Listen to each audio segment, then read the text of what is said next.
Hey guys, tonight we're plunging into the straw-stuffed, superstition-laced world of medieval sleep. Imagine, it's midnight, in a creaky timber cottage, outside.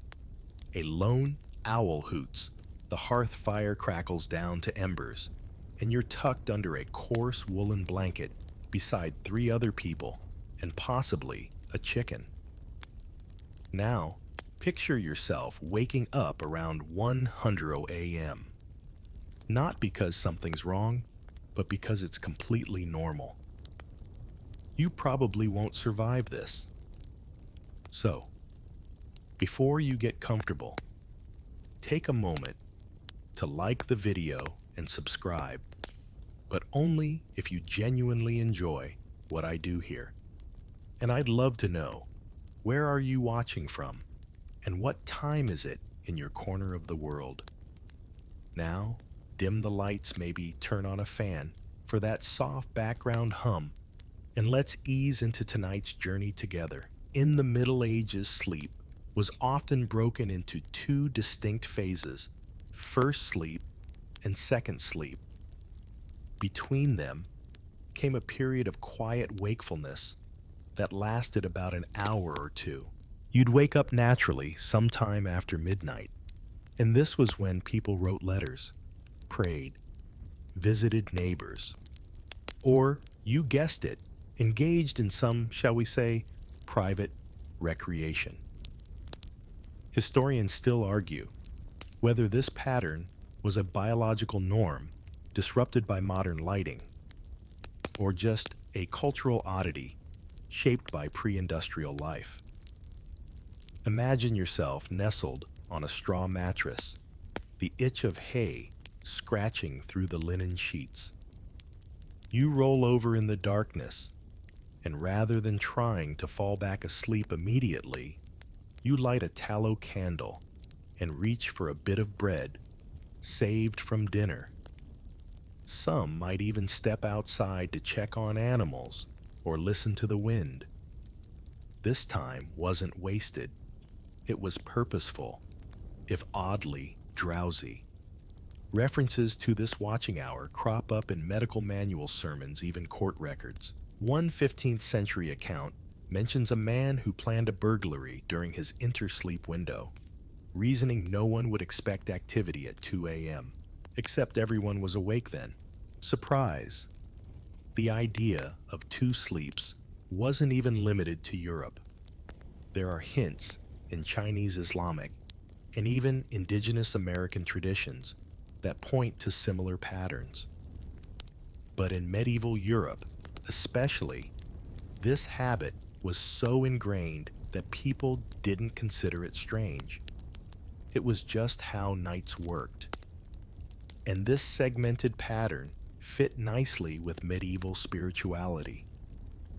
Monasteries, for instance, had built-in schedules that mirrored the rhythm. The bells would toll for matins, calling monks to their first prayers right around the time common folk were also awake between sleeps. Divine coincidence, or a carefully synchronized sleep calendar. But segmented sleep faded out with the arrival of artificial light. Once candles, then oil lamps, and finally, gas and electric lighting pushed back the darkness, people gradually consolidated their sleep into one uninterrupted stretch. The idea of waking up at 1:00 a.m. now sounds like an unfortunate bout of insomnia rather than a cozy pause for contemplation. Still, when you wake in the middle of the night, as we all do, sometimes remember you're just participating in an old, forgotten tradition. Maybe light a candle, write a poem, or put on a soothing history video and drift back off. Now that you've adjusted to the idea of waking up on purpose, in the dead of night, let's get cozy with the materials that made medieval beds both memorable and mildly itchy. You lie down after a long day of hauling firewood or stirring pottage, and what greets you isn't a memory foam mattress, but a lumpy sack stuffed with straw feathers, if you're lucky, or plain hay. Welcome to the medieval bed part cradle. Part compost heap. For most people, bedding was assembled from whatever they had on hand. A mattress, if we can call it that, was essentially a pallet, a cloth sack filled with straw, hay moss, or even dried leaves. The filler had to be replaced every few months, since it flattened and well got gross. If your house had fleas, and it did, so did your bed. You might sprinkle aromatic herbs like lavender or pennyroyal into the mix to keep the bugs away, but that only went so far. And then there's the cover situation. Imagine heavy woolen blankets that trap heat but also itch like a sack of hedgehogs. Sheets were linen if you were well off, but homespun hemp or rough wool for most. Washing them wasn't exactly routine, so they acquired that lived-in aroma we'll generously call historically authentic. Yet what really defined medieval sleep was its communal nature. People didn't sleep alone, unless they were rich enough to afford it. Most families shared beds with siblings, parents, and sometimes even guests, squeezed side by side. In some records, entire households, including servants, would bed down in the same room. Need warmth. Just add people. And if your house was drafty, most where you relied on each other's body heat. Think of it like being a human radiator pressed shoulder to shoulder, your breath fogging the cold night air. Pets were often invited into the pile too. Dogs nestled at the feet, cats curled behind knees, and pigs, yes, pigs, sometimes joined in, especially in peasant homes where animals and people shared quarters. Historians still argue whether this communal closeness was a survival necessity or a cultural choice. Some point to energy efficiency. If your fire's out and the wind's howling through the wattle and daub, a few extra bodies might be the difference between frostbite and a tolerable night. Others say it fostered social bonds, or just left no other option. Now, if you were wealthy, say a merchant or a noble, you'd ascend to sleep in style.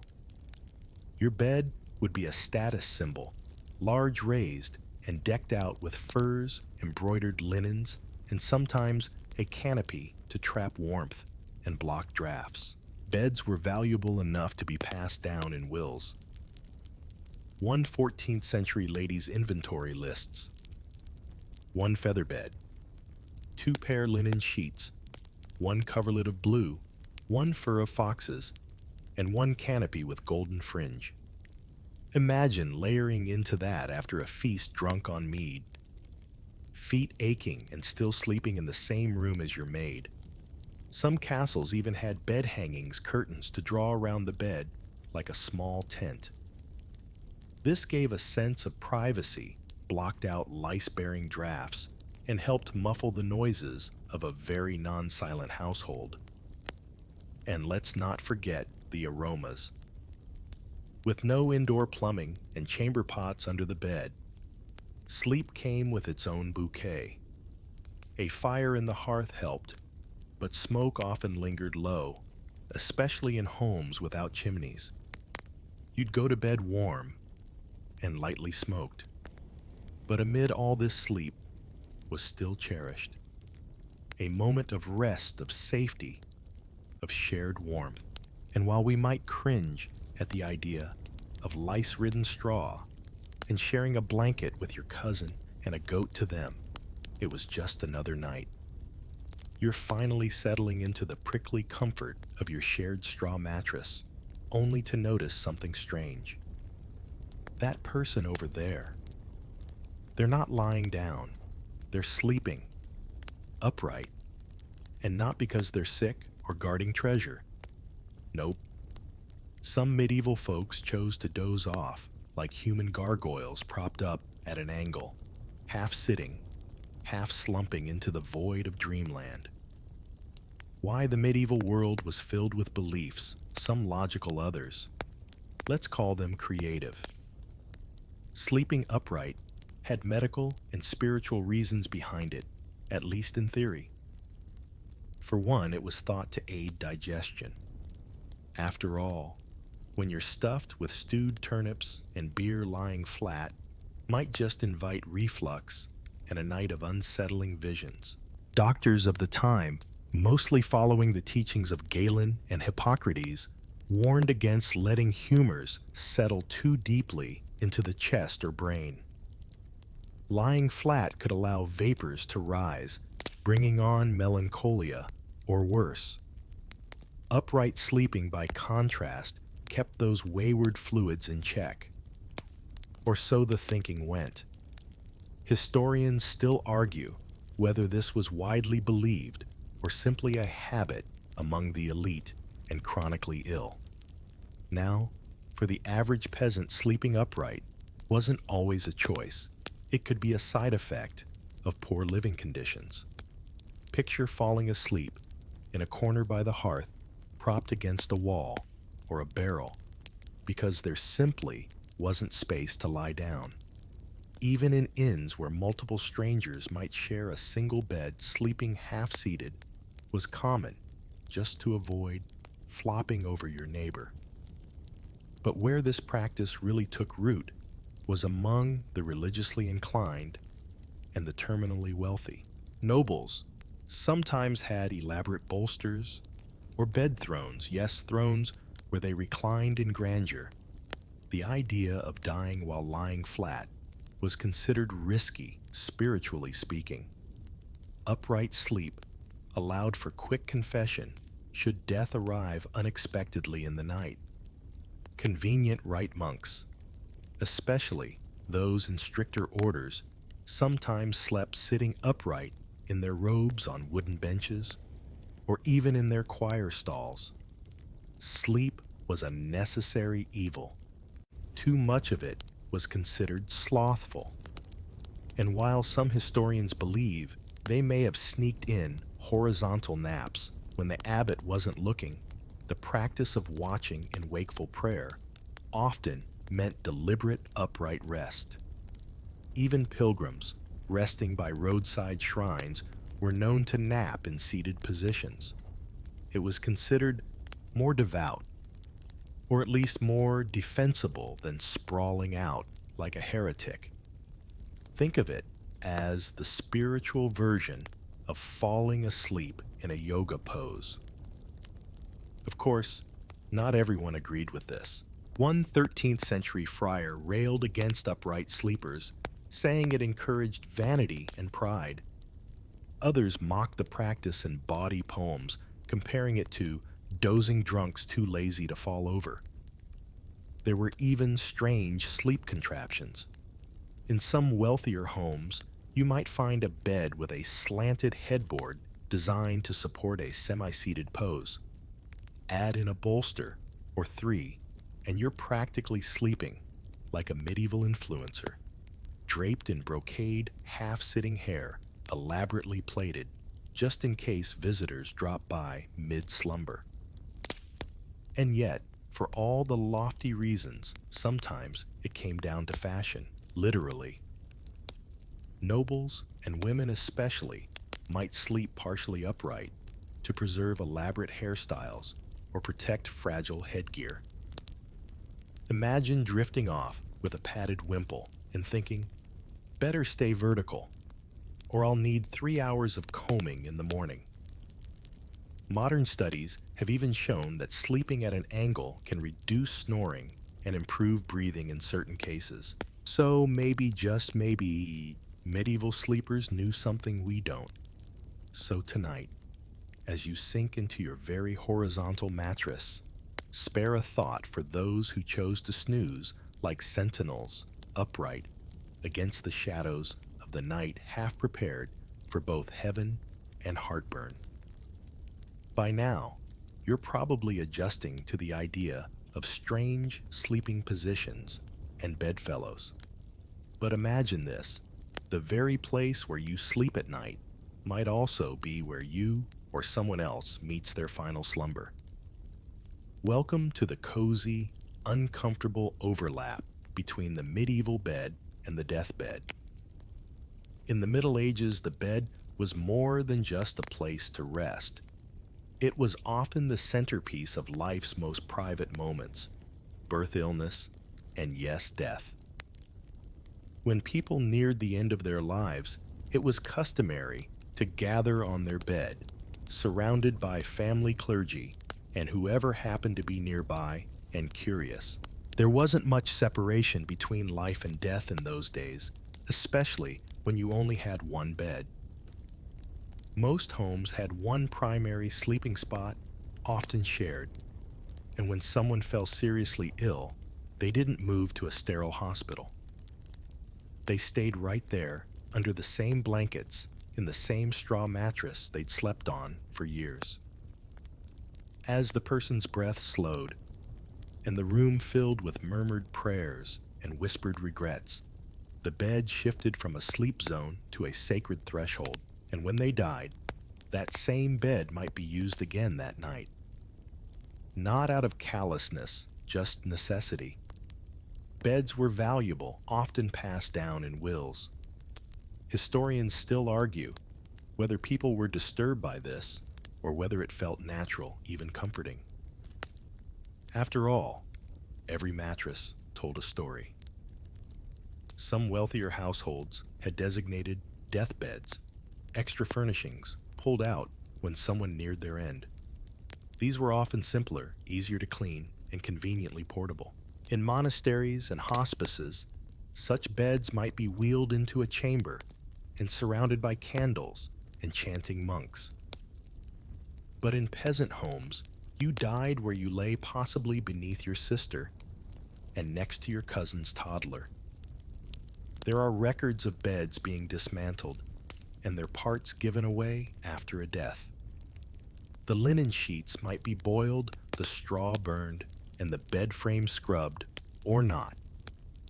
Sometimes it was simply used again, with a fresh layer of hay and a whispered prayer that the next occupant would fare better. But the rituals surrounding death and sleep didn't stop there. People often kept small relics or charms under their pillows to ward off bad dreams, and in dire moments to guide the soul safely out of the body. These might include pieces of saints' bones, folded prayers, or blessed wax figurines. Imagine rolling over onto a crumbly, thumb-sized relic in the dark, holy and lumpy.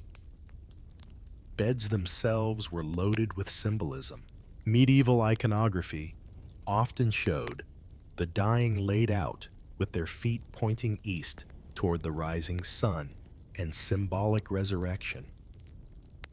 In some households, people believed you shouldn't sleep with your head facing north. It invited death to come early, and if someone died in your bed, superstitions abounded. It was bad luck to lie in that same spot without cleansing the bed first, spiritually or otherwise. Some burned herbs like juniper or mugwort to purify the air. Others recited Latin prayers or sprinkled holy water. The idea of a haunted mattress might sound like a horror film today, but back then it was just good household maintenance. For some, dying in bed was a privilege. Soldiers, sailors, plague victims, they rarely got the chance. To pass peacefully in one's own bed, surrounded by familiar smells, comforting linens, and loved ones, was a blessing. There are even medieval wills that request specific arrangements. May I be laid in my feather bed, with the blue woolen coverlet, and not the red, for it itches dreadfully.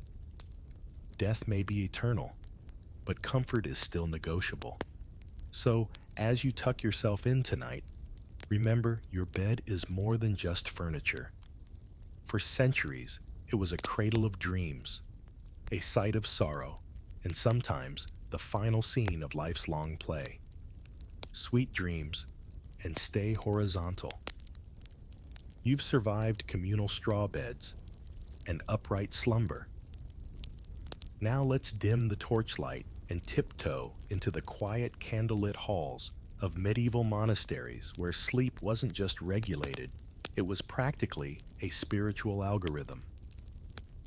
Imagine being roused from your straw mattress at 2:45 a.m. by a bell echoing off stone walls. Not because you had a bad dream, but because it's time for matins, one of the 8 canonical hours that monks observe daily, even at night. These weren't optional. They were your divine time card, punched in with incense and Latin. Monastic life was rigid. The rule of Saint Benedict, followed by countless monasteries from the 6th century onward, prescribed a strict schedule of prayer, work, study, and yes, sleep. But sleep was the least sacred of these. It was allowed, but only in small doses and always under tight control. You'd catch a few hours in the early evening, then wake for midnight prayers, nap again, and rise before dawn for lauds. It wasn't just about discipline. The night was sacred. Waking in the dark chanting psalms by candlelight was thought to bring monks closer to God. Historians still argue whether this interrupted pattern harmed their health or somehow enhanced their spiritual clarity. Some even suggest these breaks fit naturally with the body's rhythms, just like the segmented sleep we discussed earlier. Your sleeping quarters, called the dormitory, were sparse but communal. Picture a long, echoing hall with simple pallets laid in rows. No privacy, curtains, no feather beds. You slept in your robes to avoid wasting time dressing for prayer. The air was cold. The blankets were coarse. And if someone snored, you'd just have to pray louder. Some stricter orders, like the Cistercians, allowed just 6 hours of sleep, sometimes less during Lent. To fight drowsiness, monks might stand during prayers or splash cold water on their faces. One account even describes a monk who nodded off mid-chant and fell face first into a candle. The Lord works in mysterious and flammable ways. In some abbeys, novices weren't allowed to lie flat at all. They slept seated or propped up using wooden blocks as pillows, like holy tortoises withdrawn into their habits. A common belief was that too much sleep dulled the soul, opening the door to temptation. Sloth, after all, was a deadly sin, and a soft bed was its accomplice. Yet not all monastic nights were joyless. There's evidence of quiet camaraderie, whispered jokes, and even the occasional forbidden nap. Some monks snuck away to empty chapels or the cloister garden for a breath of air. Or let's be honest, to lie down properly for 5 blessed minutes. Human nature, it turns out, doesn't vanish behind stone walls and solemn vows. Monks also had to contend with dreams. Nightmares were seen as spiritual warnings or signs of a guilty conscience. There are recorded cases of monks reporting terrifying visions during sleep and seeking penance the next day. Others treated dreams as divine messages full of angels, dragons, or apocalyptic hints. But more often than not, sleep was treated like a tool necessary but suspect. You were to rest just enough to function, never enough to enjoy. It was a holy compromise between the body and the soul. And yet, despite all this regulation, monks lived surprisingly long lives by medieval standards. Perhaps the structure, the clean routines, and even the nighttime chanting helped. Or maybe it was just all the herbs. So tonight, if you find yourself awake at 3 a.m., try imagining you're padding across cold flagstones, candle in hand, to chant psalms under a vaulted ceiling. Who knows? Maybe your insomnia is just a missed calling to monastic life. You've experienced spiritual sleeplessness and upright nobles. Now let's stumble into the bustling, flea-ridden world of the medieval inn where sleeping arrangements were, let's just say, democratic. Picture this. You're a traveling merchant, dusty from the road, finally stumbling into a roadside inn as the sun sinks behind the hills. You pay your coin, maybe haggle a bit over a bowl of stew, and then, surprise, you're shown to a bed. Already half full. Inns in the Middle Ages weren't paragons of privacy. Beds were often shared with strangers, especially if you couldn't afford a private room, which was both rare and reserved for the wealthy or famous. More often, you'd climb into bed with a fellow traveler, boots off, probably smelling like old cheese and sheep, and hope they weren't the talkative type. This communal sleeping wasn't considered odd. In fact, it was so common that some inns charged by the half bed.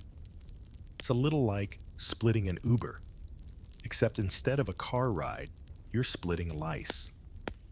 One 15th century travel journal casually mentions a bed of four, as if that were the medieval equivalent of bunking with friends at summer camp. And yes, people stole from one another in the night. There are legal records filled with complaints about missing purses, knives, or shoes taken by the person snoring beside you. Historians still argue whether these arrangements bred camaraderie or merely low-grade paranoia. For some, the experience was social.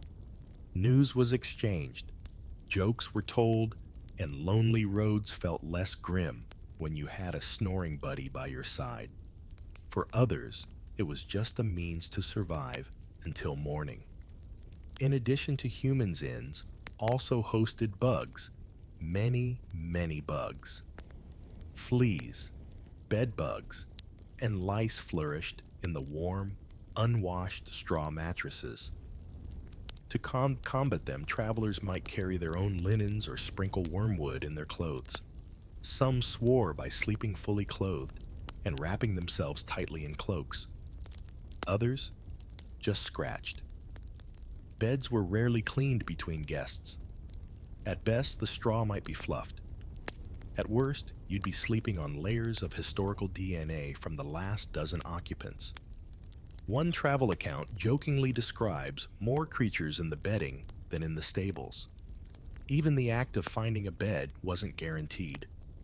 Popular inns might run out of beds entirely. If that happened, you could be offered a spot on the floor near the hearth, or if you were particularly unlucky, in the stable. Some travelers preferred that anyway. Animals were warmer and less likely to pickpocket you. And then there was the noise. Inns weren't quiet. Between ale-fueled singing downstairs, clattering dishes, and the occasional midnight brawl, restful sleep was more of a suggestion than a guarantee. But again, people didn't expect silence. Life was loud, and sleep just happened in the spaces between the chaos. Oddly enough, inns sometimes posted house rules on behavior in bed. Don't roll over on your neighbor. Don't talk too much. Don't bring food to bed. And absolutely no swordplay indoors. One 14th century innkeeper even banned garlic before bedtime, citing foul breath and complaints. Despite it all, inns served a vital purpose. They kept people warm, dry, and out of danger. Roads were perilous, full of bandits and wolves, and even the worst shared bed was better than sleeping in a ditch. So tonight, as you snuggle into your private mattress with crisp sheets, imagine lying elbow to elbow with a drunken tanner from York.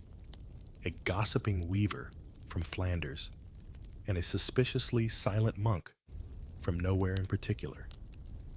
One blanket, 4 stories, no refunds.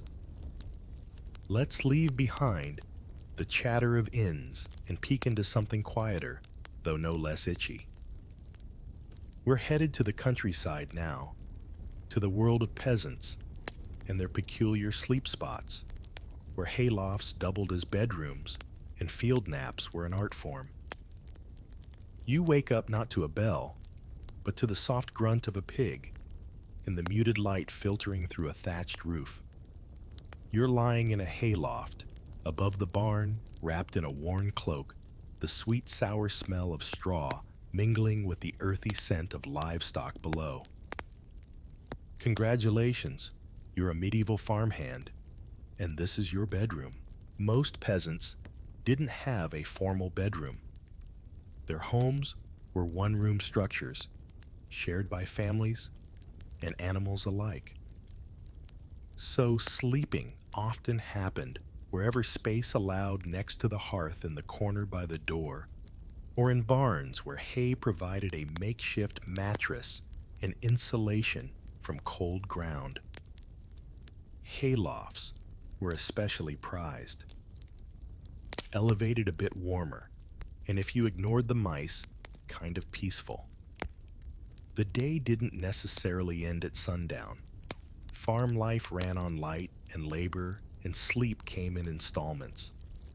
A peasant might doze in the afternoon, especially during harvest season when days stretched long. Short naps under trees or while watching grazing animals were common. One 14th century manual even encourages shepherds to rest thy eyes, but not thy ears, a poetic way of saying nap, but don't lose the sheep. Historians still argue whether medieval peasants were chronically sleep-deprived or simply flexible. Some think their segmented nights and midday naps helped balance their hard days. Others suggest that constant back-breaking labor left them collapsing into sleep as soon as the work paused, no matter the hour. Sleep surfaces varied by region and wealth. In some parts of Europe, peasants used sacks filled with chaff or moss. Others just layered blankets over bare floorboards. In the colder months, entire families might sleep in a pile, children, parents, and pets huddled together under every cloth they owned, becoming a living heating system. Talk about bonding. Then there's the bed ladder. Not furniture, but a peasant term for sleeping in layers, the oldest or sickest at the bottom, the strongest at the edges, children tucked wherever they wouldn't get squashed. No one had their own side. You simply squeezed in. Privacy, not a thing. If someone had a nightmare, everyone heard it. If someone snored, you all dealt with it. And if someone had gases, well, that's just part of family life. Despite the conditions, bedtime had its rituals. Some families prayed aloud before sleep, asking for protection from wolves' fire or the devil. Others sang lullabies, simple repetitive melodies about angels, crops, or bread. Even in hardship, there was a desire to soften the journey into sleep. One surprisingly sweet custom involved heating stones in the hearth and wrapping them in cloth to warm a bed. Think of it as a medieval hot water bottle minus the rubber. In the winter, these stones were prized treasures. They traveled from lap to bed and back again like heirlooms of comfort. In summer, people often slept outdoors. Rooftops, haystacks, even garden patches became makeshift bedrooms. A clear night sky was no threat unless it rained or unless the neighbor's goose had opinions about property boundaries. And yet, despite the dirt, the noise, the rough straw sleep still held magic. In the lull between sunset and sunrise, even the poorest peasant had dreams, laughter in the dark, and the occasional, well-timed fart from Cousin Edgar. So, tonight, as you fluff your pillow and silence your phone, imagine the creak of hay beneath you, the snuffle of pigs nearby, and the satisfaction of a day's labor easing into quiet rest. It wasn't glamorous, but it was sleep, and that was enough. Let's ascend now from haylofts and barn floors to velvet-lined chambers and feather-stuffed indulgence. You've arrived at the sleeping quarters of the nobility where dreams were wrapped in luxury, and even slumber could be an act of power. Step into a noble's bedchamber, likely the most lavish room in a castle or manor. The walls are draped in tapestries. The hearth glows with a perpetual fire, and at the center stands a towering four-poster bed. This isn't just furniture. It's a throne horizontalized. Beds among the wealthy were massive affairs, often requiring steps to climb into. The mattress, yes, a real one, was stuffed with goose feathers or wool, layered with multiple sheets, coverlets, and fur blankets. The richer you were, the more layers you had, and not just for warmth. It was status, a bed so padded you might vanish into it like a pastry into custard. The real star, however, was the canopy, a thick fabric roof supported by carved posts, often surrounded by curtains. These weren't just decorative. They kept out drafts and prying eyes. In an era before central heating or personal privacy, a canopy bed created a microclimate and a mini sanctuary. And don't forget the bed hangings' richly embroidered drapes that turned the bed into a tent of opulence. Lions, saints, vines, and heraldic animals danced across the fabric, all to remind you mid-snore that you were better than everyone else. Sleeping in such grandeur wasn't a solitary experience either.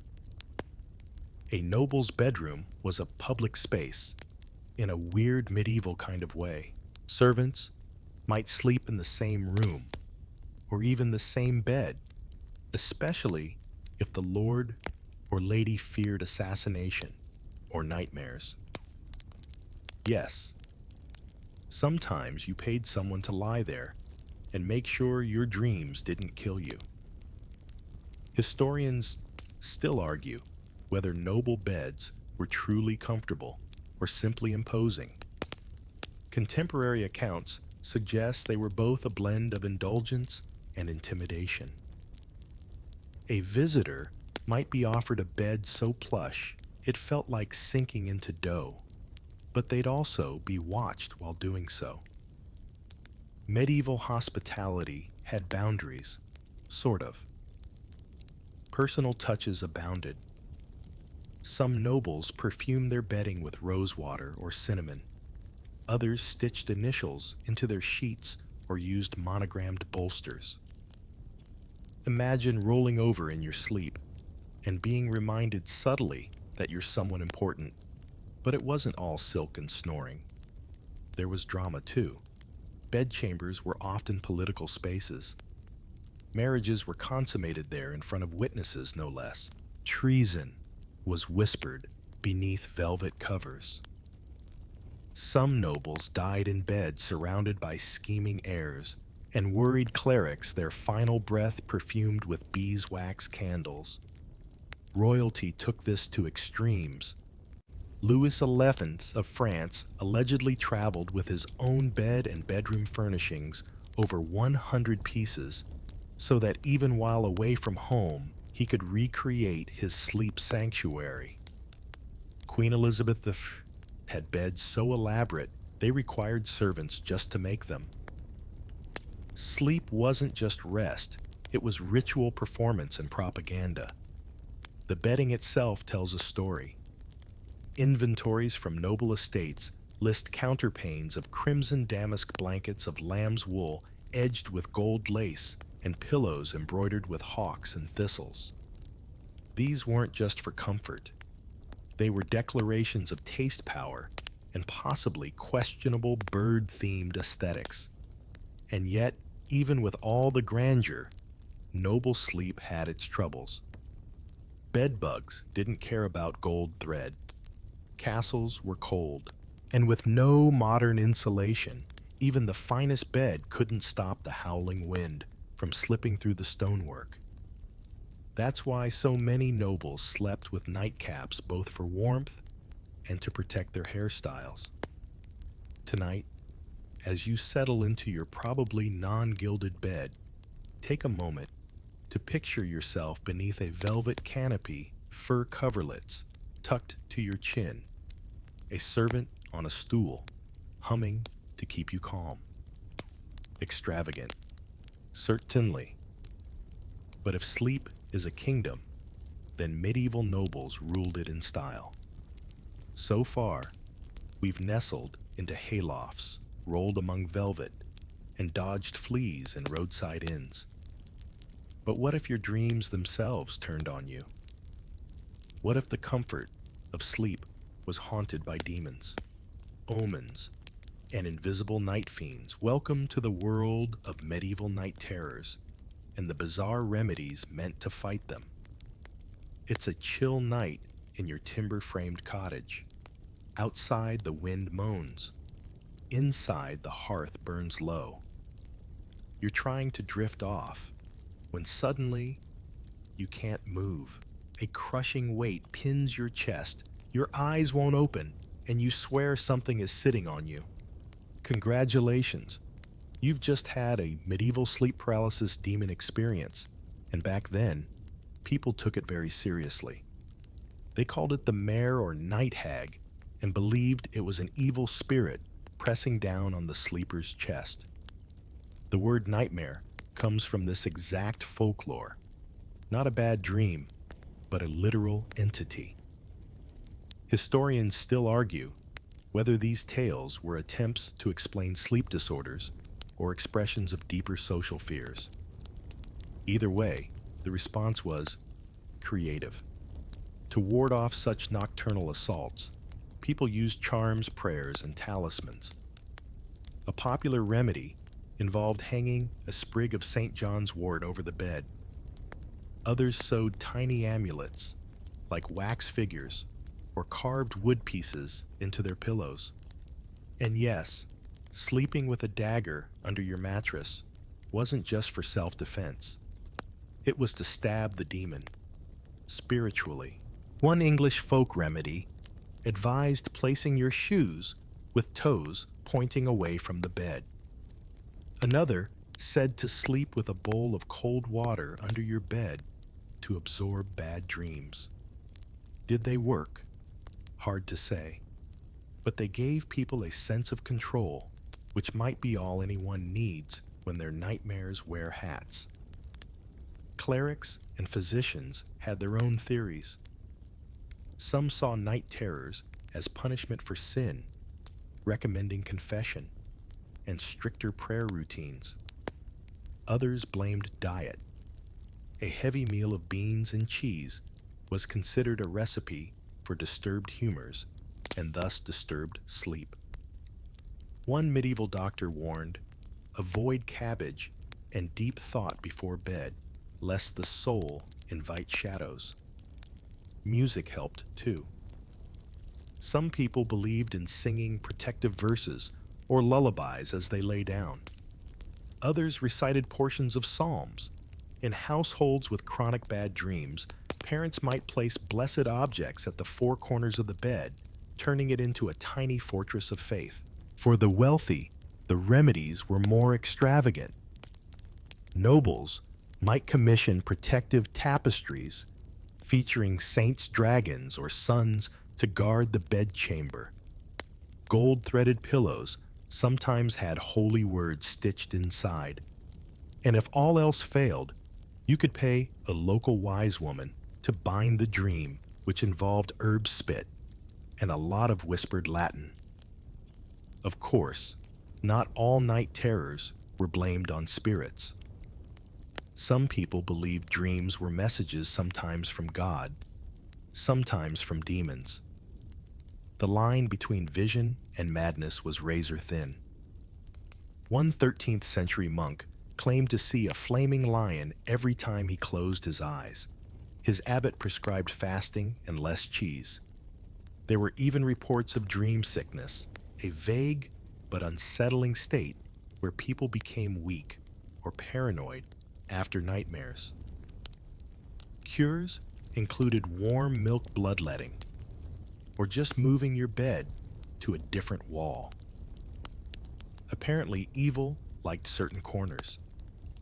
And then there were dreams of prophecy. These weren't terrifying, but awe-inspiring and equally disturbing. People feared dreaming about death weddings or distant cities. It meant something. You just weren't sure what. Whole books were written to help interpret these visions if you dreamed of a goat. Congratulations, you might gain wealth or possibly suffer betrayal. Who knows? So tonight, if your dreams take a turn for the eerie, maybe leave a light on. Tuck a silver coin under your pillow. Or better yet, whisper a joke before you sleep. Confuse the spirits. By now, you've weathered bedbugs' demons and the deathbed dilemma. But what if the real danger began after you fell asleep and started wandering? It's time to explore the eerie and misunderstood world of medieval sleepwalking, a phenomenon that tiptoed the line between biology and the supernatural. Let's set the scene. You're a quiet peasant living in a foggy village. One night, you're seen wandering barefoot through the churchyard at 2 a.m., mumbling about bread and angels. In the morning, you have no memory of it. Your neighbors, on the other hand, are convinced you're either cursed or worse. Sleepwalking was poorly understood in the Middle Ages, and it terrified people. With no scientific framework, the idea of someone walking, talking, even climbing roofs while unconscious was deeply unsettling. Historians still argue whether it was considered an illness, a sign of spiritual possession, or simply an omen. In some places, all three. People believed that a sleepwalker's soul had temporarily left the body, leaving a hollow shell behind. This wasn't just poetic, it was terrifying. The person you saw, stumbling through the courtyard, that wasn't them. That was their body on loan to something else. As a result, many communities treated sleepwalkers with a mixture of pity and suspicion. In certain regions of France and Germany, local priests were consulted to anchor the person's spirit, sometimes by placing a blessed object under the mattress or drawing protective circles around the bed at night. One folk remedy even called for tying a red thread to the sleeper's wrist and anchoring it to a sacred relic like a rosary or a carved cross. But some stories took a darker turn. One 12th century chronicle describes a man who repeatedly walked out of his cottage in the dead of night and stood motionless in a field, eyes wide open mouth, whispering prayers in reverse Latin. His family eventually feared he was consorting with demons. The solution: they bricked up his bedroom window. Problem solved. Not all views were so extreme. Some physicians chalked up sleepwalking to an imbalance of windy humors in the brain. According to them, if you ate too many root vegetables, drank poor ale, or went to bed anxious, your vapors might drift and take your limbs with them. There were practical concerns, too. Sleepwalkers could injure themselves, fall into wells, or step into fires. In cities, It wasn't unheard of for guards to mistake them for thieves or ghosts. One London ordinance even mentions nighttime wanderers and recommends they be gently detained until morning just in case. Among the nobility, sleepwalking was often downplayed or disguised. A courtier caught climbing the palace stairs in his nightshirt might be said to be sleep traveling, a polite euphemism implying he had better dreams to attend. But even they weren't immune to superstition. Queen Isabella of France is rumored to have ordered bells strung over her door so her son, a chronic sleepwalker, wouldn't escape unnoticed. Curiously, animals weren't exempt. There are a few records, likely exaggerated, of dogs or cats acting oddly in the night and being treated as signs of witchcraft. In one account, a sleepwalking boy was thought to be led by his familiar after his cat was seen pacing beside him during a midnight episode. And yet, for all the fear, some saw sleepwalking as a gift. Certain mystics claimed that their trances allowed them to receive visions. If a monk wandered the cloister reciting fragments of prophecy, it was chalked up to divine inspiration, unless, of course, he broke something expensive. Then it was heresy. Modern science now explains sleepwalking as a parasomnia, a disruption during deep non-REM sleep. But back then, it was a riddle wrapped in candlelight, half whispered through door cracks.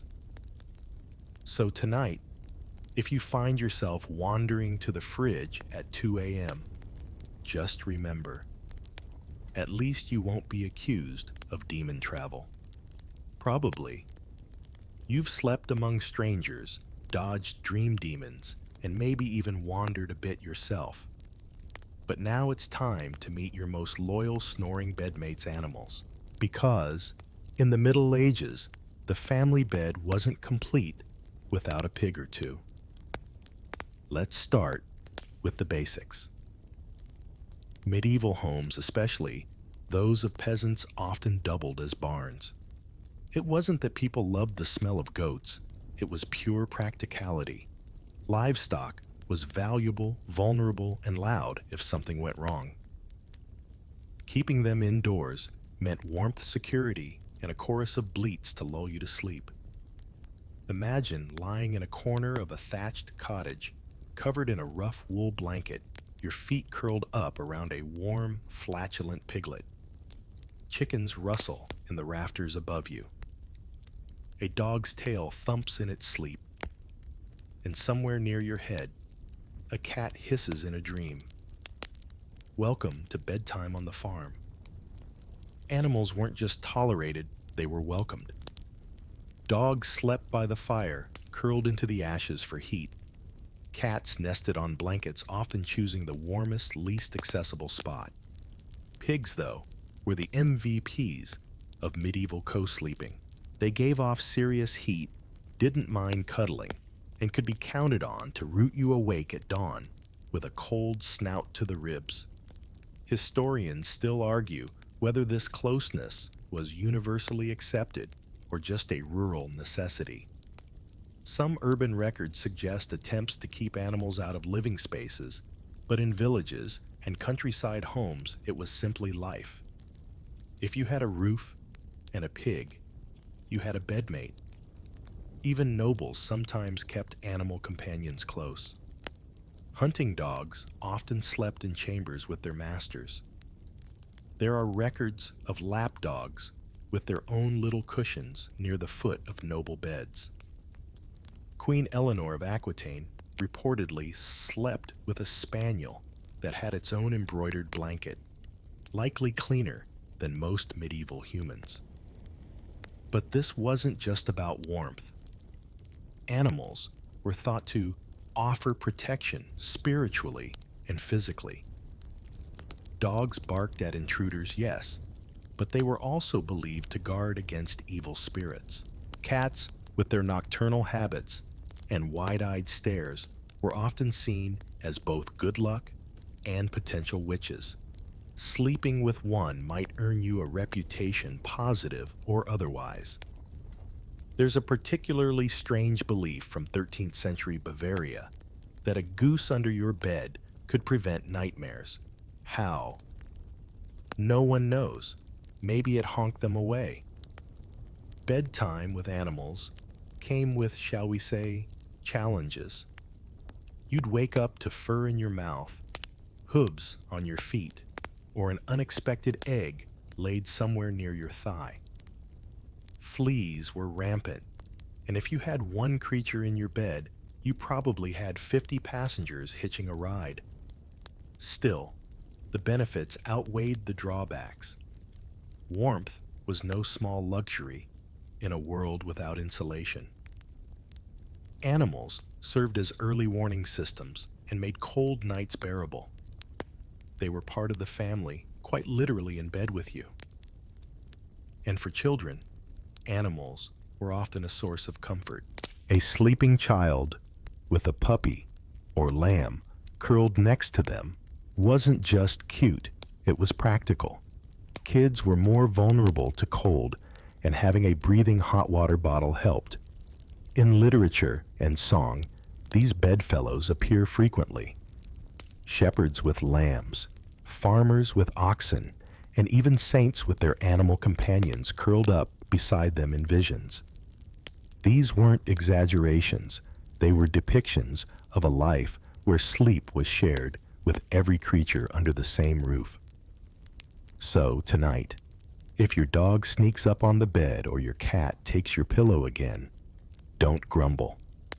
You're continuing a 1,000-year-old tradition of snuggling up with the nearest warm body, fur, feathers, or snout included. So far, your medieval sleep tour has included noble beds, barn snoozes, and a pig or two. But what happens when there's no bed, no roof, and barely a flat patch of ground? Tonight, we follow the pilgrims, those dusty-footed travelers of faith and fortune and their perilous journey toward sleep on the open road. You're a 14th century pilgrim trudging toward Canterbury, Santiago, or Rome. Your feet are blistered. Your pack is light, and sunset finds you somewhere between two villages with no inn in sight. Where do you sleep? Wherever the world allows. Pilgrims often slept outdoors in ditches under trees beside shrines or near crumbling ruins. A stone wall might serve as a windbreak. A cloak doubled as a mattress. If you were lucky, a monastery or charitable household would offer a patch of floor indoors. Otherwise, it was you, the stars, and a hope that it wouldn't rain. But sleeping rough came with dangers. Bandits were real, and so were wolves. Stories abound of travelers being robbed, or worse, while dozing beneath the open sky. One popular pilgrim's manual advised sleeping with your shoes on and your money pouch tucked into your shirt. That way, you'd at least be dressed if you had to flee. Historians still argue whether the perils of pilgrimage sleep were exaggerated in literature to dissuade casual travelers. But records show it was common for pilgrims to band together, sleeping in groups for safety. This created its own dynamic, a mobile, ever-shifting sleepover, where you might share a blanket with someone who smelled like fish and snored like a donkey. When shelter was found, it wasn't always better. Shrines and hostels were overcrowded, filled with the groans of the sick, the chatter of the devout, and the pungent smell of too many sandals. You might find yourself wedged between a coughing monk and a sheepish runaway disguised as a friar. Still, there were moments of peace. Some pilgrims describe sleeping under the stars as spiritual. The silence of the night broken only by owls or the wind created a sense of divine closeness.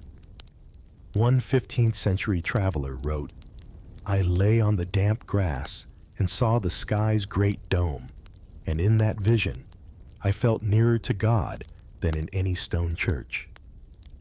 Campsites sometimes formed along major routes, temporary villages of pilgrims, traders, and pickpockets. Fires were built, soup shared, songs sung softly into the dark. The danger never vanished, but there was safety in numbers and warmth. A few savvy pilgrims carried travel pillows or sleep rolls, small bundles of straw wrapped in cloth. Others used their packs as pillows, though this risked waking to find your food or relics missing. For the devout, discomfort was part of the journey. Sleep was a form of penance, a nightly test of resolve.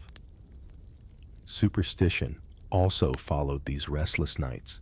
Travelers tied charms to their cloaks, whispered protective prayers before bedding down, and avoided sleeping near crossroads which were thought to attract spirits or wandering souls. A particular fear was night drafts, not just wind, but spiritual currents said to sap your strength if you slept unprotected. And yet people kept walking. They kept sleeping on the hard ground, on abbey porches, in stables, or under hedgerows, because the journey mattered. And so did the sleep, however brief or lumpy. So tonight, if your bed feels a little too soft or your room too quiet, close your eyes and picture yourself beneath the stars. Pack at your side a borrowed blanket tugged to your chin. You're not just a traveler, you're a pilgrim, one snooze closer to your sacred goal. We've followed pilgrims down dusty roads and snuggled up with livestock. But now, let's peek into the smallest sleepers of all children. Because bedtime in the Middle Ages wasn't just about survival or comfort. It was also about games, rhymes, and a few very questionable lullabies. You're a medieval child in a peasant household, sticky from bread barefoot, and resisting bedtime like it's a siege. Your mother is folding linen by candlelight, while gently warning that if you don't sleep soon, the night goose will peck your toes off. Charming. Children's sleep rituals were a mix of practicality, folklore, and creative threats. Getting kids to sleep was a full-time job, especially in crowded homes. Often, children shared beds with siblings, cousins, or even parents. There was no crib, just the safest corner of the straw mattress. To lull little ones to sleep, parents used songs and chants. Some were soothing, gentle melodies about angels or animals. Others were downright spooky. One 13th century lullaby warns that if you cry, the elf man comes and takes your toes for shoes. Sweet dreams indeed. Historians still argue whether these darker lullabies were meant to scare children into sleep or simply reflected the grim realities of medieval life. Death, illness, and loss were daily facts and stories. Even bedtime ones didn't sugarcoat much. But not everything was bleak. Some lullabies were playful, full of sound games and nonsense words. Parents made up stories about dreamboats and moon cows, or acted out tiny puppet scenes by firelight. Tickling, tossing, and little tuck-in rituals were part of the charm. Even in hard times, bedtime could be a moment of joy. Children had toys too, rag dolls, carved animals, or wooden horses that sometimes doubled as sleep companions. If you were lucky, your doll might have scraps of real cloth and a painted face. If you were really lucky, it wasn't haunted looking. Older kids were expected to help with younger siblings. It wasn't unusual for a 10-year-old to be in charge of putting the toddlers to bed while the parents worked or prayed. One record even mentions a boy being rewarded with cheese for successfully lulling his sister to sleep without screaming. A medieval parenting win. But sleep wasn't always peaceful. Childhood nightmares were taken seriously. If a child cried out, a parent might sprinkle holy water on the bed or recite protective verses. One custom involved placing iron scissors under the child's pillow to ward off spirits, though you had to hope they didn't roll over too fast. And then there were bed games. Not electronic, not quiet, and certainly not safe by modern standards. Games of bury the mouse, hiding under the blanket, and ambushing your sibling or dragonfoot, trying to grab each other's toes, were wildly popular and guaranteed to delay actual sleeping by at least an hour. In noble households, children sometimes had private rooms, but these were often supervised by nurses or tutors. Bedtime included lessons, prayers, and more structured routines, though not always more peaceful. A bored noble child could still spend half the night pretending to be a knight or ghost under embroidered sheets. And yes, even in the medieval world, there were bedtime stall tactics. Children asked for more bread, one more song, another story. Some things never change. Parents sighed, sang, and eventually threatened a visit from the toe-pecking goose again. So tonight, if you're helping a little one to sleep, consider reviving a medieval lullaby, or maybe skip the elf man. Light a candle, hum a nonsense song, and remember centuries ago parents were doing exactly the same thing, just with more fleas and fewer bedtime snacks. We've sung lullabies, dodged pigs in bed, and marched with sleepy pilgrims. But what about the dreams themselves? The surreal, symbolic stories that unfolded behind closed eyes. For medieval folks, dreams weren't just nighttime nonsense. They were messages, warnings, or glimpses of something far beyond. Picture yourself lying in a tiny cot wind, rattling the shutters, embers glowing low. You drift off and dream of a golden staircase leading to a blood-red moon. When you wake, your neighbor tells you this means you'll receive money, or possibly die by Tuesday. Comforting.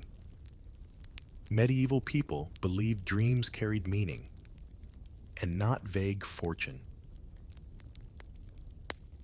Quirky meaning serious, sometimes prophetic weight.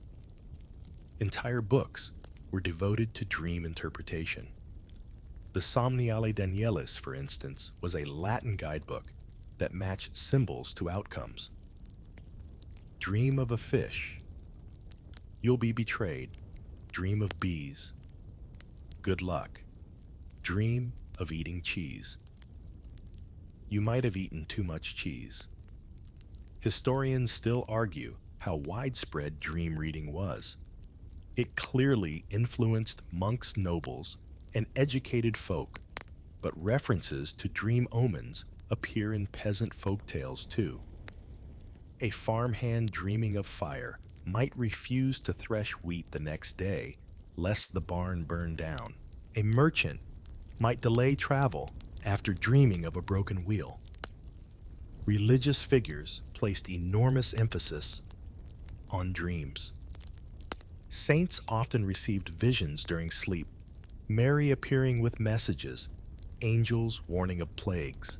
If your dreams were vivid enough and holy enough, you might even start attracting pilgrims of your own. Just imagine waking up and finding out you're now a shrine. But dreams could also be dangerous. Church authorities warned that not all dreams were divine. Some were sent by demons to confuse or tempt. If you dreamed of forbidden pleasure, or even just dancing too enthusiastically, it might mean the devil was whispering. You'd need to confess immediately. There was even debate about whether dreams had physical causes. Some doctors believed that food weather or planetary misalignment affected your dreams. A heavy meal of lentils. Expect a restless night, a cold wind that's going to stir up images of wolves, serpents, and possibly your third-grade teacher, if such a thing existed back then. And let's not forget the dream incubation rituals. Want a specific vision. Some people slept on church altars, hoping to receive divine insight. Others wrote prayers on parchment and placed them under their pillows. A few wrapped relics in cloth and tied them around their heads before sleeping, essentially a divine nightcap. For kings and nobles, dreams had political consequences. A bad dream before battle might delay the fight. A vision of a lion devouring a stag could shift diplomatic decisions.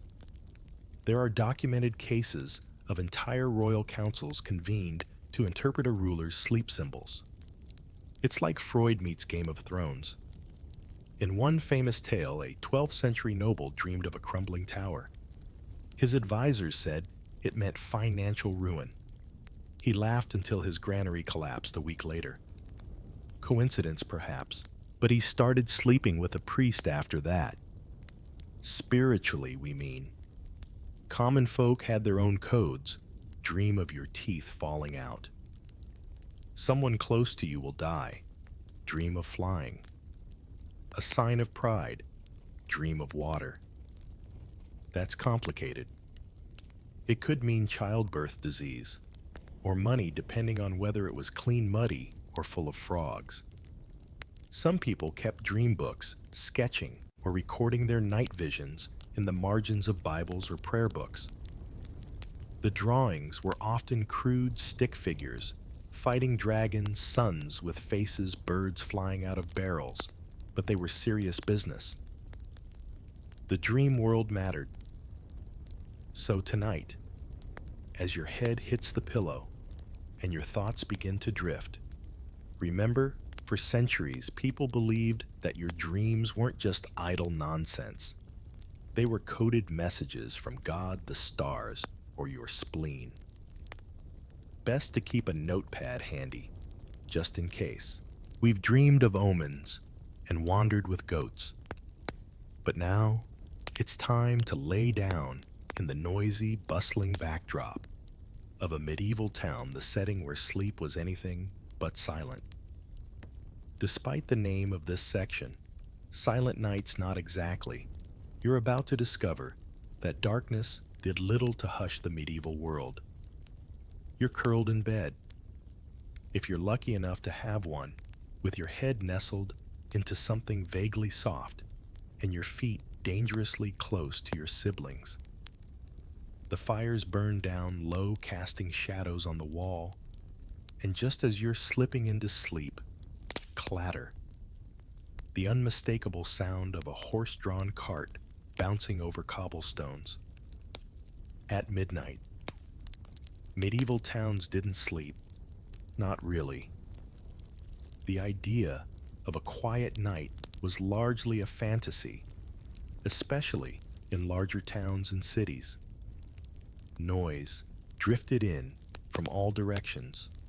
Late arriving traders unloading goods, night watchmen, blowing horns, dogs, barking at shadows, and drunken revelers serenading the moon.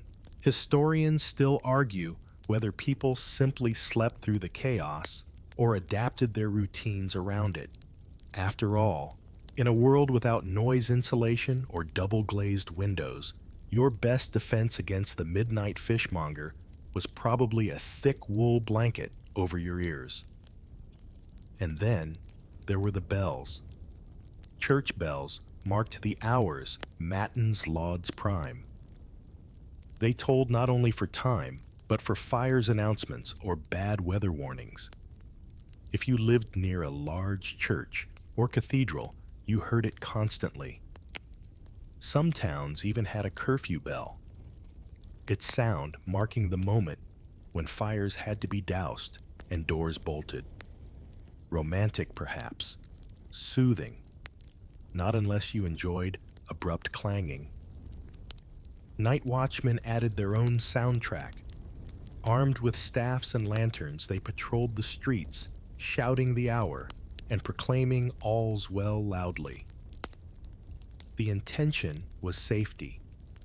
The result was waking up 3 times between first and second sleep. And don't forget the animals. Stray dogs roamed freely sometimes, forming impromptu nighttime choirs. Roosters didn't always wait for sunrise. Cats yowled in alley duels, and cattle lowed from enclosures. If someone's pig got loose, the entire neighborhood might join the chase at 2 a.m. Inside the home, it wasn't much quieter. Sleeping spaces were shared. Snoring, shifting, coughing, mumbling, every sound was magnified in close quarters. Parents hushed babies. Couples whispered secrets, and elderly relatives muttered prayers or half-dreamt confessions. You didn't just sleep near people. You slept with their every noise. And yet, there was a strange comfort in the chaos. The nighttime city had its own rhythms. The echoes of late footsteps on stone, the rustle of thatch in the wind, the occasional jingle of a distant lute. It was alive, always moving, always murmuring. Some people even found it helpful. Light sleepers, perhaps those without segmented sleep, used the sounds as a kind of lullaby, the steady creak of the city becoming a background hum. Others used earplugs of wool or wax, or pressed tight against their bedmates, letting warmth and familiarity muffle the world. But when disaster struck, the nighttime noises turned dreadful. Shouts of fire or plague sent panic through narrow streets. Town criers might walk at odd hours, spreading urgent news. Bells would ring wildly. The sense of fragile peace shattered in an instant. Still, most nights were just noisy, imperfect, full of thuds and snores, prayers and pigs. And yet, somehow, people slept. Maybe not perfectly, maybe not silently, but sleep came as it always does, wrapping the world in its heavy cloak, no matter how many goats are bleating in the distance. So tonight, instead of sinking into modern silence, let's rise into something stranger, up past bolsters and into the stiff embrace of linen nightshirts. You're not just sleeping, you're performing status, because in the Middle Ages, even dreams had posture. Let's settle in, upright. You're wearing a linen nightshirt that rustles stiffly at the elbows, and as you settle in, you do something peculiar. By today's standards, you prop yourself up, almost like you're about to read a scroll. Not sleep. Your head rests on a stack of bolsters, your back against a carved wooden headboard, and your legs stretch forward, but never quite relax. Welcome to the awkward elegance of noble sleeping in the Middle Ages. Before we unravel why your noble spine isn't lying flat tonight, a quick reality check. You're surrounded by flickering candlelight, the distant shuffle of chamber servants, and a faint but constant draft seeping through the stone walls. You're lucky if your mattress doesn't groan like a wounded deer every time you shift. You probably won't survive this. So before you get comfortable, take a moment to like the video and subscribe, but only if you genuinely enjoy what I do here. And please, drop a comment with your location and the local time. I love seeing where and when you all are drifting off. Now dim the lights, maybe turn on a fan for that soft background hum, and let's ease into tonight's journey together. Your chamber smells faintly of beeswax lavender, sachets, and the damp wool of your bed curtains. The mattress beneath you is stuffed with straw and feathers, though some pokier quills may have slipped through. The wooden frame groans beneath the weight of all this effort. You're in a noble's bedroom, somewhere in 14th century France. There's a fire on the hearth crackling faintly, and the air is thick with the day's final heat. But comfort, as you're quickly realizing, is a relative concept. You take in your surroundings. Bed curtains hang heavy and embroidered, more for warmth and privacy than aesthetics. A candlestick smolders beside you, the wax pooling slowly on a tray. Somewhere in the hall, a servant pads away in felted slippers. This chamber is considered luxurious, and it is compared to the barn-like sleeping quarters of the staff below. But luxury doesn't always mean rest. Your bed sits high above the rush-strewn floor, and climbing into it required not just the footstool, but a minor acrobatic feat. Once in, you arranged yourself like a reclining statue bolstered by half a dozen pillows of varying firmness. No one lies completely flat, not nobles at least. Too dangerous, too undignified, too dead-looking. That's the thing about noble sleeping habits. They weren't just about comfort. They were about appearances, health theories, spiritual safety, and social hierarchy. You're propped up like a monarch because lying down fully arms flung out was what corpses did. And if there's one thing you don't want to be mistaken for in a drafty old castle, it's a corpse. Your nightshirt is stiff and tailored, a symbol of wealth stitched with fine thread. On colder nights, you might even wear a nightcap, not for style, but to keep your thoughts from freezing quite literally. Cold air and bad humors were thought to enter through the head.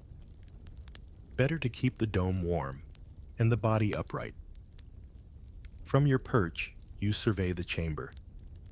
The furniture is sparse, a coffer for linens, a washstand, and a wooden bench with a carved lion's head. There's no clock, of course, just a vague sense that night has deepened. Outside, the wind whistles through arrow slits, and the world narrows to this soft candlelit space. And you are trying to sleep, except you're not quite allowed to drift off. Not yet. You murmur a quick prayer, one hand resting on the embroidered edge of the coverlet. You try to ignore the dull throb in your lower back. The pillow under your knees helps, but not enough. And there's always that one straw stalk jabbing you behind the shoulder blade. But you endure it. Because this posture isn't just for looks. You believe it protects you from bad digestion, evil spirits, and untimely death. Lying flat invites trouble. Sitting up, even if awkward, is a small act of defense against the mysterious forces of medieval night. And so with your spine at a respectable angle, your limbs politely aligned, and your soul loosely tethered by whispered prayers, you close your eyes. The fire pops one last time. The air stills, and slow, strange, upright sleep takes you. You're not the only one struggling to settle in your half-sitting pose. Across the Middle Ages, nobles throughout Europe were doing the same, propping themselves against mountains of cushions, backs ramrod straight or angled just enough to fool the body into thinking rest was possible. It wasn't just a matter of preference or style.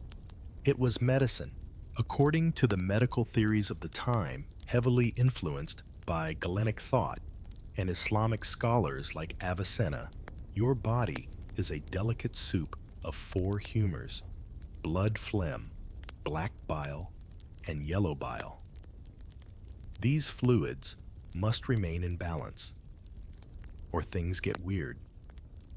And according to the learned men advising the courts, lying flat while sleeping caused your humors to settle badly, especially the phlegm. You'd wake up with chest congestion, or worse, dead from a surfeit of humors to the brain. Charming. That's why tonight, instead of reclining luxuriously like a lounging Roman, you've wedged yourself into an almost regal pose. You've become the patient of an invisible physician, one who insists that sleep should never invite suffocation. Historians still argue whether these upright habits were common knowledge among the lower classes, but for nobles they were practically doctrine. Books like the Regimen Sanitatis Salernitnum, a popular medical guide from the famed medical school in Salerno, advised readers to avoid lying flat after supper. The logic food needs to descend properly. If you lie down too quickly, your meal might stage a revolt halfway through digestion.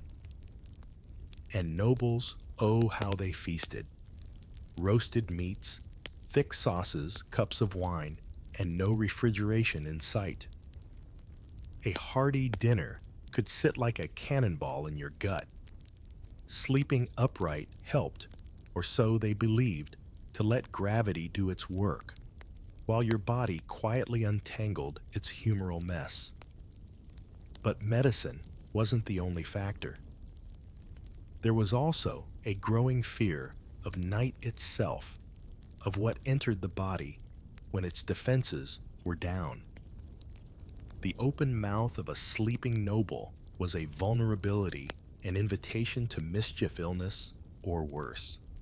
Sleeping at an angle minimized the risk of night air pooling too heavily in the lungs or spirits malevolent or mischievous creeping down your throat, because in the medieval mind, demons were always lurking, especially around digestion. Monastic texts and household manuals sometimes mention choleric dreams brought on by wrong sleep positions. Dreaming itself was viewed as a kind of bodily process, and if your food was poorly settled or your posture incorrect, you might encounter visions that foretold disaster. Upright sleep helped keep dreams clear and temperate, or at least that's what the monks claimed. And then there's snoring. Your chamber servant, ever discreet, once hinted that lying flat made your noble snorts thunder through the stone corridors. Propped up, your breathing stays gentler, more dignified. In a world where bodily noises were rarely private, even unconscious ones mattered. Still, the angle was crucial. Too upright, and you might as well stay awake. Too reclined, and you risked the dreaded horizontal doom. So, you found the sweet spot, about 45 degrees, supported by bolsters and moral superiority. You're not resting like a commoner. You're obeying the laws of the body as they were once understood, sacred, fragile, and governed by invisible currents of fluid and spirit. Tonight, you feel the effect in your shoulders first. A dull ache begins to bloom where your neck meets your back. You shift subtly, trying not to upset the geometry. A servant once whispered that his lady used dried rosemary in her pillows to keep headaches away, perhaps worth considering. But for now, you endure. Because posture is part of piety, health, and station. It's just another thread in the tightly woven tapestry of noble life. And maybe, just maybe, sitting like this does help you feel a bit less vulnerable in the dark. You're not collapsed and exposed. You're poised, watchful, half ready to rise if the night calls. The candle has burned low. The shadows on the wall grow longer, softer. A mouse scurries somewhere behind the wainscoting. You try to exhale slowly, aligning your breath with the steady rhythm of your upright chest. You are a medieval noble seated for sleep. And whether it helps your humors or not, it certainly keeps you aware of every inch of your aching, well-bred spine. Now that you've accepted your fate propped up like a stiff marionette in your own bed, it's time to appreciate the sheer ingenuity involved in maintaining this odd sleeping posture. You didn't just sit up and hope for the best. No, no. You had tools, implements, devices of mildly torturous comfort, at all designed to help you stay perfectly unreclined throughout the night. Let's begin with the bolsters. Not pillows, mind you, bolsters. These long, sausage-shaped cushions were stuffed with a mixture of feather straw or even shredded cloth, depending on your station. The finest might be filled with soft down from geese that likely lived better lives than the peasantry. They weren't just for your head. You'd wedge them behind your back, under your knees, sometimes even beneath your elbows, like weird feathery armor. Arranged properly, they created a kind of plush fortress. You weren't so much lying in bed as you were being displayed upon it, angled like an exhibit at a museum of noble discomfort. Then there were the headrests. Some nobles preferred multiple smaller pillows stacked like unstable pastry. Others used wooden props that looked suspiciously like travel racks for drying linen. Imagine nodding off against a carved block with minimal cushioning, and you begin to understand how important posture was compared to relaxation. Some beds even featured built-in supports, slanted headboards with attached cushions, or side panels to prevent slippage. Falling sideways in your sleep wasn't just inconvenient, it was undignified. Worse, it risked undoing all your careful bolstering. To keep everything in place, linen straps were sometimes tied across the mattress to hold pillows in alignment. These weren't tight like seatbelts, but gently suggestive, subtle reminders that the noble body was not to sprawl like a tavern drunkard's. If you were extremely rich or slightly ridiculous, you might also employ bed ropes. These were crisscrossed beneath the mattress to offer extra tension and lift. The tighter the rope, the firmer the bed. Every few days, a servant would mutter a blessing and retighten them, hence the origin of the phrase, sleep tight, though historians still argue whether that's true or just charming etymology fluff. Your nightshirt, meanwhile, wasn't just for modesty. Its collar was high and occasionally fastened with a ribbon or pin. The purpose? To keep your chin elevated and your breathing passages clear of wet humors. Whether it worked or simply made you feel like a sleepy giraffe is up for debate. Some nobles even rested their arms on tiny embroidered cushions, just in case their elbows got jealous of the attention being lavished on the back and neck, and to prevent the body from sliding downward in the night gravity being a treacherous rogue, a thin roll might be placed beneath the knees to create a sort of medieval traction device. It sounds excessive, and it was, but that's the point.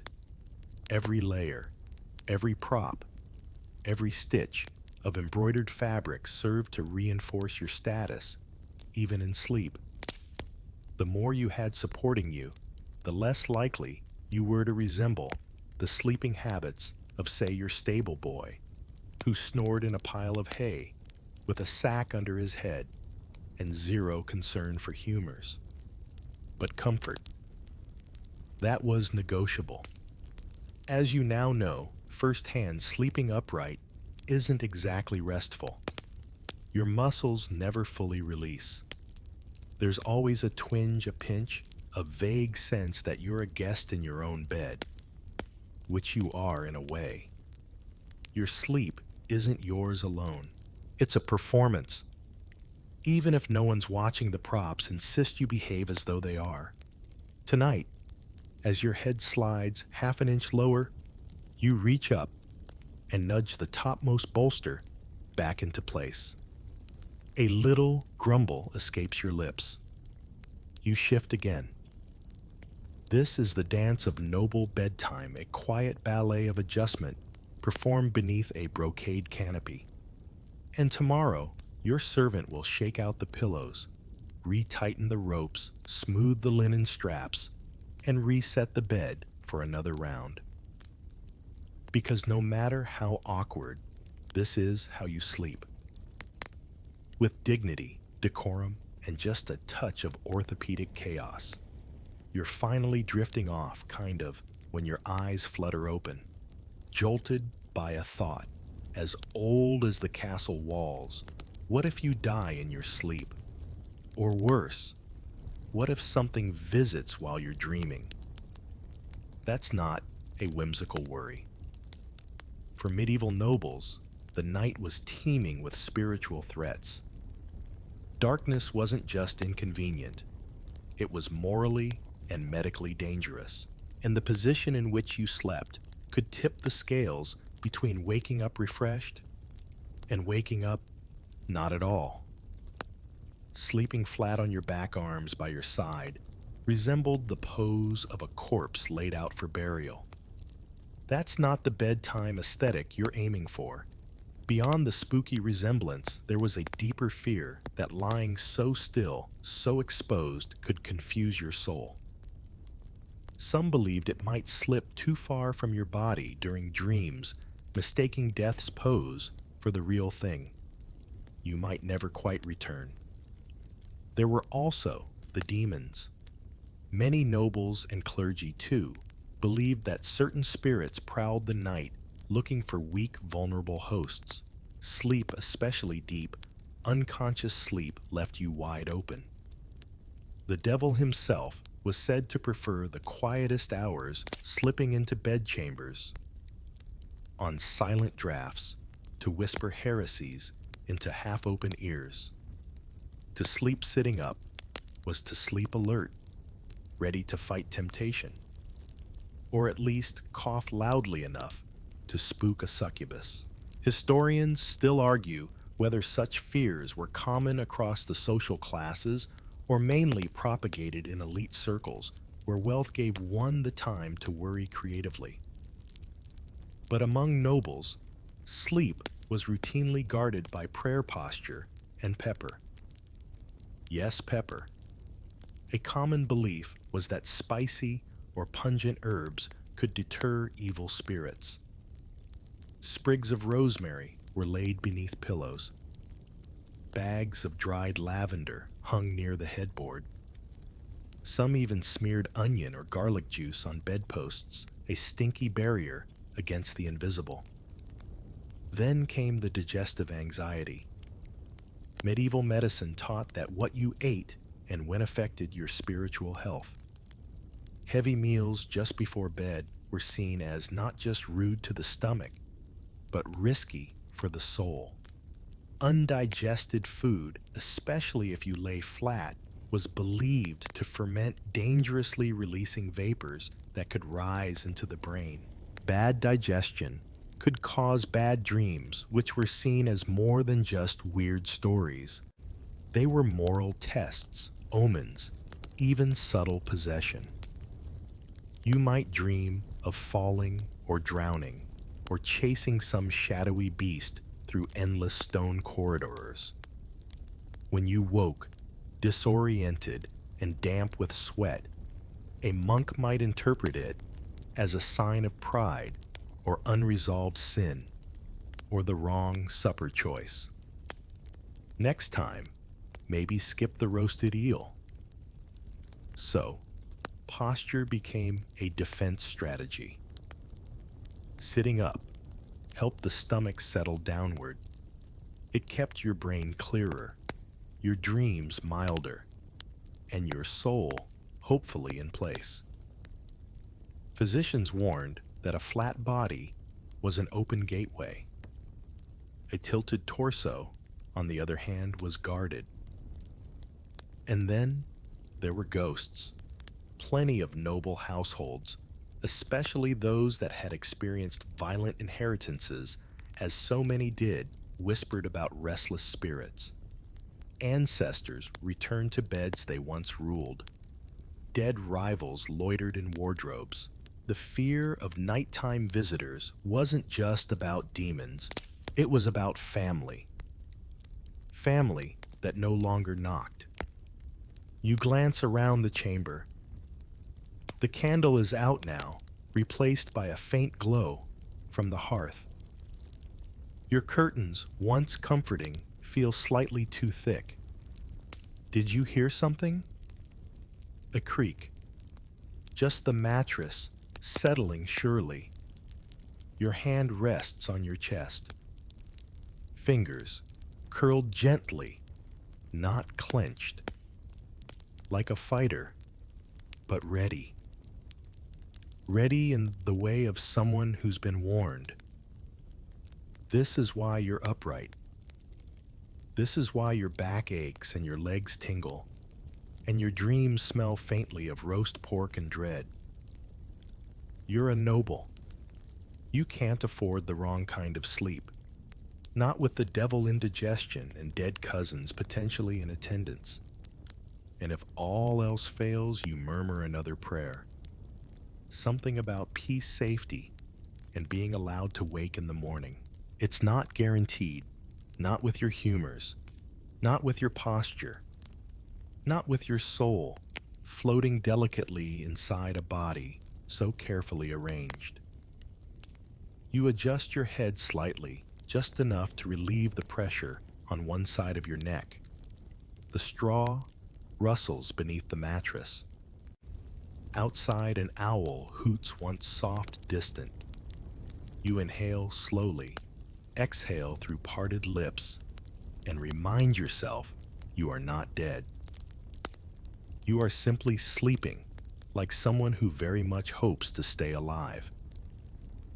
By now, your semi-seated sleeping position might feel less like a quirk and more like a ritual, because that's exactly what it was. The noble bed wasn't just a place to sleep. It was a symbol, a stage, and a monument to status.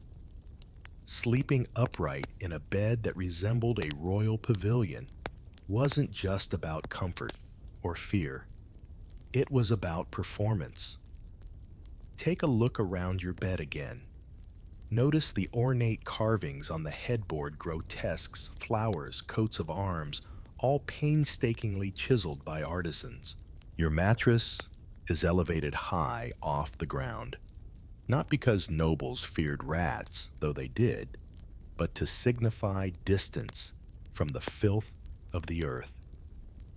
You sleep closer to heaven than to the floor, literally. The posts of your bed rise like miniature towers, often wrapped in embroidered fabric or polished to a deep sheen.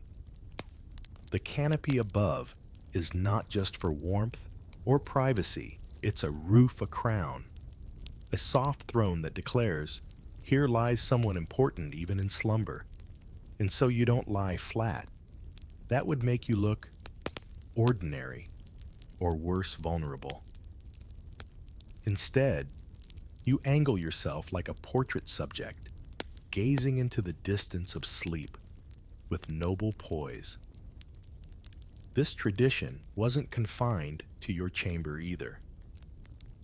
Noble beds were so symbolic that people sometimes received guests in them fully dressed, of course, and sitting bolt upright against an army of cushions. Royal decrees were discussed. marriages, negotiated oaths, sworn. The bed was a seat of power, as much as it was a place for rest.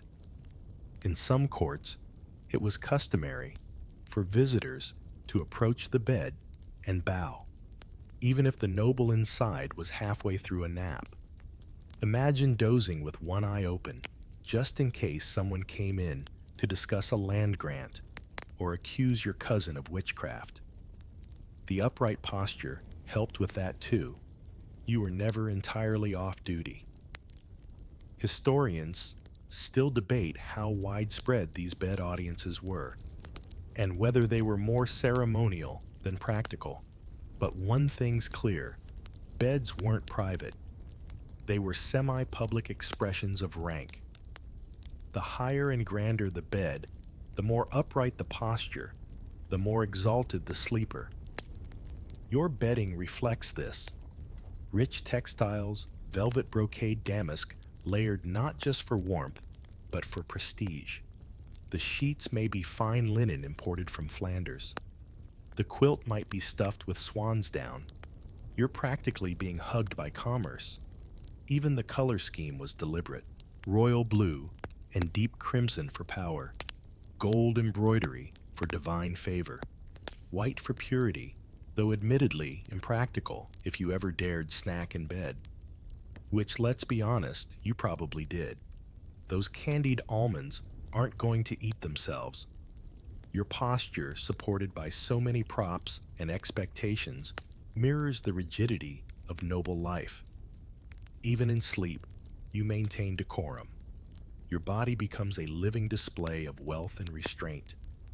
And restraint is key. There's a reason servants whisper when entering the room. Not because you're asleep, everyone snores, but because disturbing a noble's rest was like walking into a church service. It was sacred, controlled, reverent. And let's not forget the marriage bed. These weren't private havens either. In noble households, wedding nights were often witnessed, at least symbolically, by attendants. Sleep, especially upright sleep, allowed for the polite fiction that nothing too scandalous had occurred, just a dignified rest beneath noble blankets among noble witnesses. So, here you are perched on a feathered dais, half asleep, fully ornamented, wrapped in social signals and stiff neck pillows. This isn't just sleep, it's identity maintenance. The fire crackles softly. Your silhouette casts a perfect diagonal line on the back curtain. You look noble. You feel stiff. You are exactly as you should be.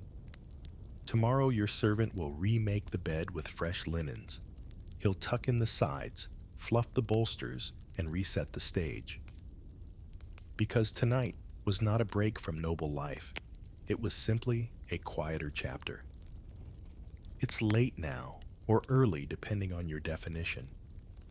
You shift slightly, and your nightshirt whispers against the sheets. That's right, your nightshirt, because what you wear to sleep says just as much about you as how you sleep. For a medieval noble, nightwear wasn't an afterthought. It was a carefully considered part of your wardrobe, and like all noble fashion, it walked the line between status symbol and mild inconvenience.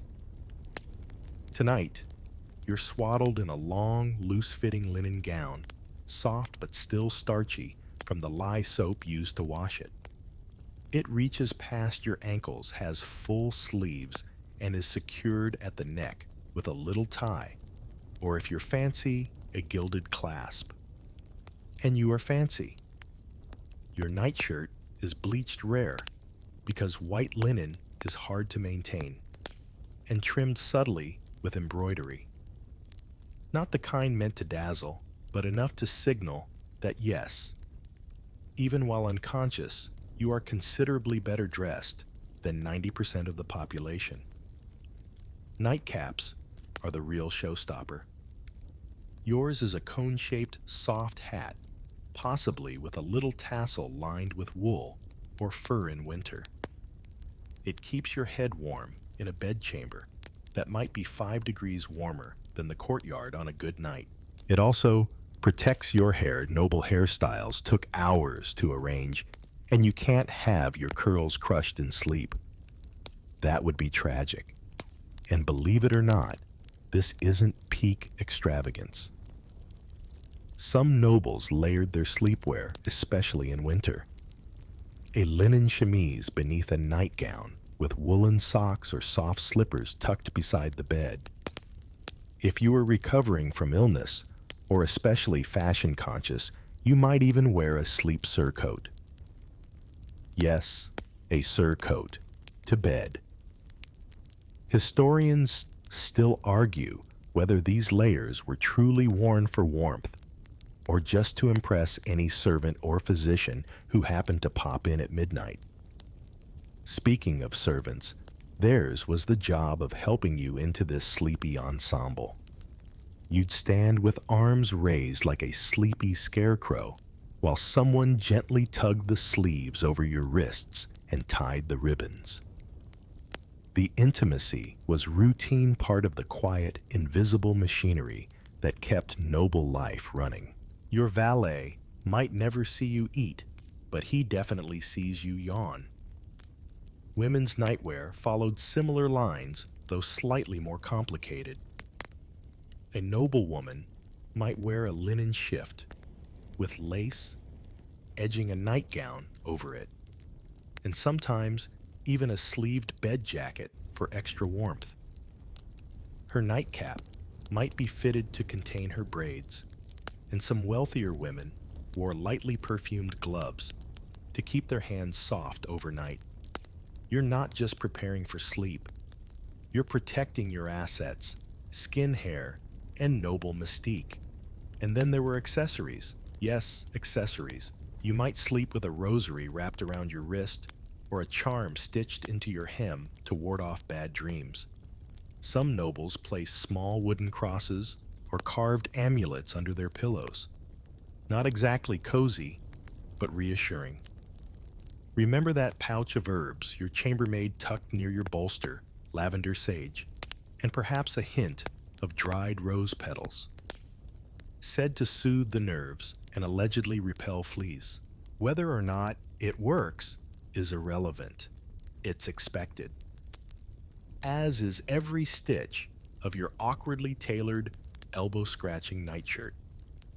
Your feet stay tucked under the covers, but not too far down. No one wants to risk cold air, or worse, cold fingers from beyond the bed. An irrational fear. Possibly. But tonight, like every noble before you, you keep your toes pointed safely toward the fire. Everything you wear to bed reinforces the same message. You are noble. Even horizontal, even half asleep, you must be composed properly, covered, and subtly impressive. Of course, all this doesn't make sleep easier. You shift again. The collar tickles your throat. The hem is twisted. The nightcap's tassel bops your ear with a soft thunk. You sigh. But you do not remove it. That would be barbaric. Instead, you gently straighten the cap, smooth your sleeves, and resettle into your curated discomfort. Your nightwear has done its duty. You are ready not just to sleep, but to be seen sleeping. You stir slightly, eyelids fluttering, and feel the quiet presence of someone else in the room. Not a ghost, not a demon, just your night attendant.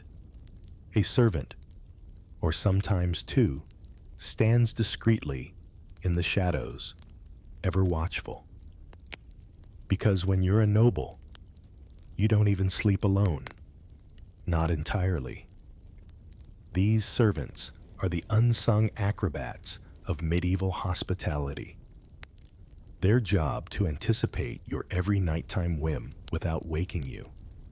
They tiptoe around your chamber, ensuring the fire stays lit. Your chamber pot stays close, but not too close, and your sheets remain orderly. If you so much as groan in your half-sleep, someone might appear at your side with a warm cloth and mild concern. That presence wasn't just a luxury, it was expected. Nobles didn't bathe themselves, dress themselves, or apparently fully sleep without assistance. Bedchamber attendants often had intimate knowledge of your sleep habits. They knew whether you snored after roast goose, whether your right hip always needed extra padding, and when your dreams tended toward the dramatic. Some of these attendants slept nearby on a pallet or in a cushioned alcove. Others sat upright through the night catnapping lightly so they could spring to attention if your noble toes so much as twitched. In the winter months, they were charged with keeping the hearth stoked not too hot, not too smoky, because an overheated noble was as dangerous as a chilled one. Humors don't like extremes. Historians still argue whether these nocturnal attendants were more prevalent in high aristocracy or spread more broadly across gentry households.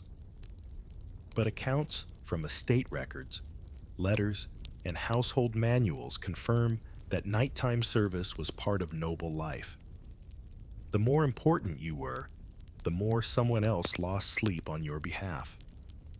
They also had other duties, discreet ones. If you stirred suddenly from a dream and wanted to mutter about it, someone was there to listen. If your legs cramped, or you demanded warm wine or a scented sachet to soothe your nerves, they provided it without blinking. No eye rolls, no judgment, just a soft "yes, my lord," and the faint rustle of wool as they disappeared into the gloom.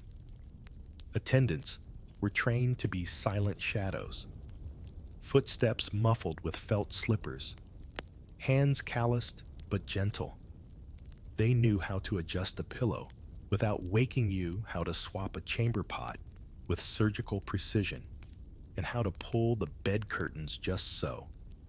Privacy was managed, not assumed.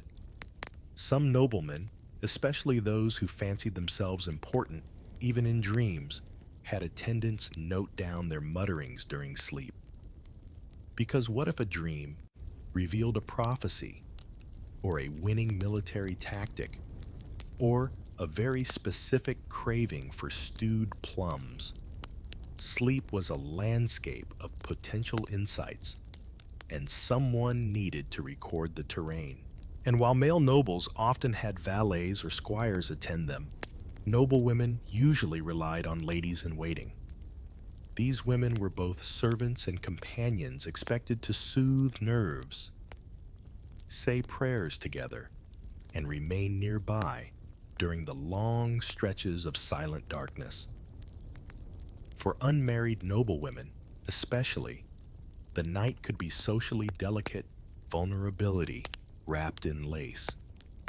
Their attendants were expected to guard not only their safety, but their virtue reputation and bedtime modesty. But let's not forget, these attendants were human too. They had to stay awake, alert, and quiet in rooms not designed for comfort. Their joints stiffened from standing too long.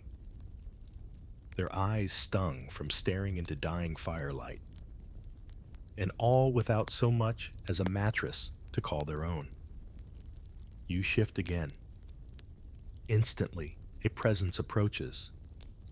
A faint clinking of metal as a tiny pot of warming salve is offered unasked. You wave it off, half asleep, and the servant vanishes into the dark. Once more, footsteps ghost-like. This is what noble sleep looks like, a ritualized semi-public performance, carefully staged and constantly monitored. You may be nestled in silks and feathers, but someone else is always awake, making sure your fire doesn't go out. Your dreams don't turn sour and your posture doesn't slide toward the horizontal. You are supported not only by pillows and props, but by people. Silent, sleepless people who ensure your rest unfolds exactly as nobility demands.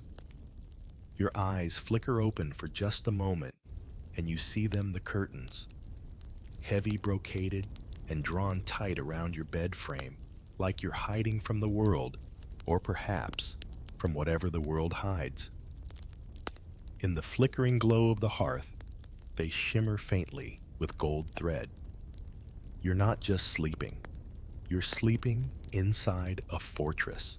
These curtains, also called bed hangings or bed testers, are far more than decorative frills. In a noble household, they were essential tools for comfort, modesty, warmth, and as always, image. You reach out and brush the edge of one.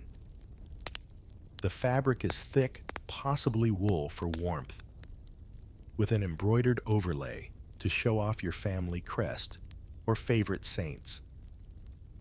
Behind it lies a pocket of warmth in an otherwise drafty stone chamber. With the curtains drawn, your breath hangs slightly warmer, your cough sounds slightly quieter, and your sleep feels slightly more private. Privacy, of course, was relative. In a world where multiple people often shared a room, chambermaids, valets, pages, and even visiting guests, the curtains offered the illusion of solitude. And that illusion mattered. Whether you were praying, dreaming, or simply sighing melodramatically into your fourth bolster, you did it behind a wall of woven discretion.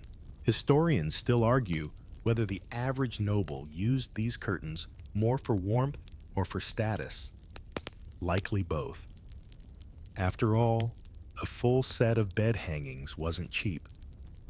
The best were made from imported wool or silk, lined with contrasting colors, and occasionally perfumed with herbs like mint or thyme. Some were dyed deep blue or crimson colors, associated with wealth and royal favor.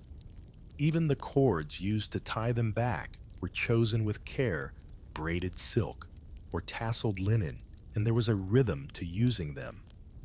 At nightfall, a servant would pull them shut gently with the same ceremonial grace used for draping a throne.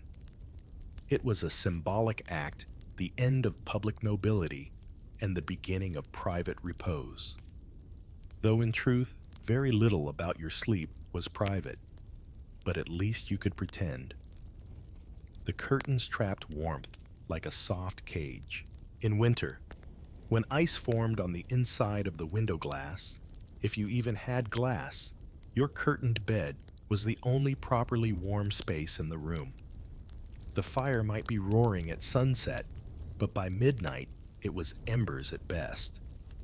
Your body heat, your breath, and the thick drapes worked together to build a little climate bubble. And inside that bubble, your upright posture made even more sense.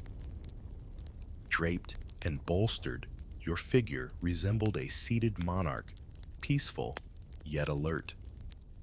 Some compared curtained beds to little chapels, a sacred enclosure for nightly rituals of rest prayer and the occasional existential dread.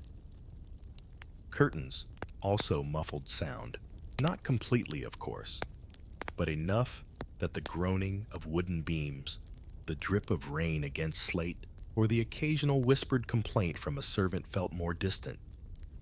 Wrapped in woven silence, you could imagine yourself alone even if you never truly were. And when you woke, whether from a dream of prophetic swans or simply a too-tight nightcap, the curtains softened the shock of waking. The world came back, gradually filtered through fabric and shadow. No harsh light, no sudden chill. Just the quiet hum of your own breath and the faintest trace of rosemary lingering in the threads. some nobles took curtain use to elaborate extremes. There are records of beds with multiple layers, an outer set of decorative drapes, an inner set for warmth, and yet another, thinner curtain to be drawn directly around the pillow. A sort of medieval nesting doll of privacy. You, as a moderately sensible noble, settle for just 2 layers tonight. You're grateful for them, especially as you hear something in the corridor, a creak, a whisper, a click of latch. Probably nothing. But you pull the curtain edge slightly tighter anyway, just in case. Because in the Middle Ages, the world outside your bed was unpredictable, cold, chaotic, even dangerous. But inside the curtains, inside was order, a ritual, a statement. You are a noble. You sleep sitting up surrounded by plush defenses inside a gilded cave of your own making. And outside the curtain, the fire fades to a whisper. You wake to a familiar enemy, a dull, persistent pain radiating from the base of your neck down to your shoulder blade. No surprise there. You've spent the night perched like a reluctant gargoyle propped against a scaffold of pillows and principle. Sitting upright may protect your soul from phantoms and preserve your digestion from rebellious eels, but it does absolutely nothing for your vertebrae. The truth is, sleeping like a noble was a recipe for chronic discomfort, not agony, heaven forbid something so undignified, but an ever-present tapestry of twinges, stiffness, and subtle misalignments. Let's start with the neck. Your stack of bolsters, however luxurious, lacks the ergonomic subtlety of a modern pillow. Each one shifts just a little as you move, encouraging a gentle accordion effect that gradually tilts your head at an unnatural angle. You wake feeling like someone tried to teach you fencing while you were unconscious. To combat this, some nobles used head braces, small curved wooden supports wrapped in fabric meant to cradle the skull and discourage the classic midnight slump. Imagine sleeping with a neck brace that smells faintly of beeswax and damp oak. Comforting, no, but at least it kept you looking noble while you slept. Then there's the back. Historians still argue whether medieval medical texts exaggerated the benefits of an upright position, but most agreed it was better for the organs. They rarely mentioned the lumbar region, probably because they didn't know it existed. After a few hours, sitting at an awkward angle, your spine feels like it's quietly writing a letter of resignation. Some nobles commissioned custom-made beds with slanted backboards, an innovation that traded beauty for relief. These tilted wooden frames allowed you to rest against a hard incline, giving just enough support to prevent slipping, but not enough padding to avoid pressure points. It was like sleeping against an ornate sled. To help with the inevitable soreness, your attendants offered nightly comforts, warmed compresses of herbs, often chamomile or root ointments rubbed into stiff joints, or mild stretches guided by a servant who doubled as a medieval yoga instructor. Well, sort of. The movements were minimal roll, the shoulder, extend the neck, breathe. But in a world where even medicine was half prayer, these gestures felt potent. You murmur a quiet complaint, just a sigh, really. And within moments, a servant appears with a small pouch. Inside, a soft mash of crushed comfrey and goose fat. It smells like a peasant's lunch, but your grandmother swore by it. She also swore that bad posture and sleep could warp your character. That's a lot of pressure for someone trying not to drool on the embroidery. Your legs, meanwhile, are grateful for the pillow tucked beneath your knees. Without it, the weight of the blankets, and they are heavy like sleeping beneath the town archives, would pin your feet into an odd tilt. Tonight, you avoided the dreaded foot cramp, but you know it's lurking. And then there's the hips. The combination of soft mattress centers and firm rope lattices meant you were constantly balancing. Too much shift to one side, and the ropes creaked like an old ship's deck. Too little movement, and your hip joints staged a midnight protest. Still, no one speaks of these aches as flaws. They're simply part of the noble package, like slightly moldy cheese or long sermons. Complaining too much would be ungracious. Instead, nobles shared remedies, goose feather pillows blessed by a priest, mattress pads infused with dried moss, or my personal favorite warm wine infused with poppy and fennel before bed. Liquid comfort for a crooked spine. Of course, there was always the traveling physician who insisted on strange cures. One recommended lying on a stone floor for 15 minutes after rising to reset the posture. Another prescribed goat milk compresses. Another said to stop reading illuminated manuscripts at night because the gold leaf disturbed your sleep aura. No, really. You consider your current position. Not too bad. One elbow asleep. One knee vaguely annoyed, neck acceptable. You've fared worse. And in a strange way, the pain reminds you that you're still here.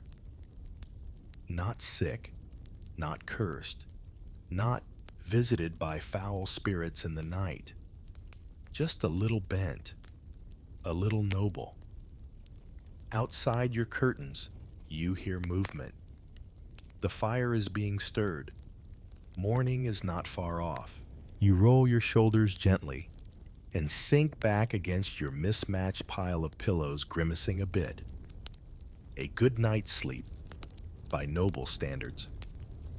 Which is to say, slightly better than a battlefield nap, and significantly worse than anything involving a mattress made in the last 5 centuries. As the faint orange light of dawn seeps into the edges of your bed curtains, your dreams begin to unravel. You stir, blinking slowly, caught between the last moments of sleep and the strange stories your mind just spun. And oh, what stories they were. In the Middle Ages, dreams weren't just nighttime nonsense. They were serious business. A noble's dream could be a message, a warning, or even a glimpse into divine or demonic plans. And your upright sleeping position, that might influence the clarity or chaos of what you saw behind your eyes.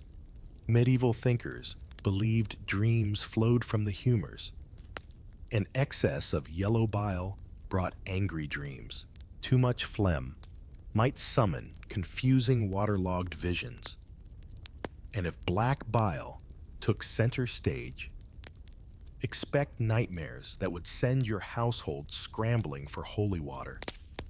Historians still argue whether the average noble took dream interpretation seriously or if it was mostly the obsession of monks and mystics. But for many in the upper classes, dreams were too strange, too vivid, and too personal to ignore.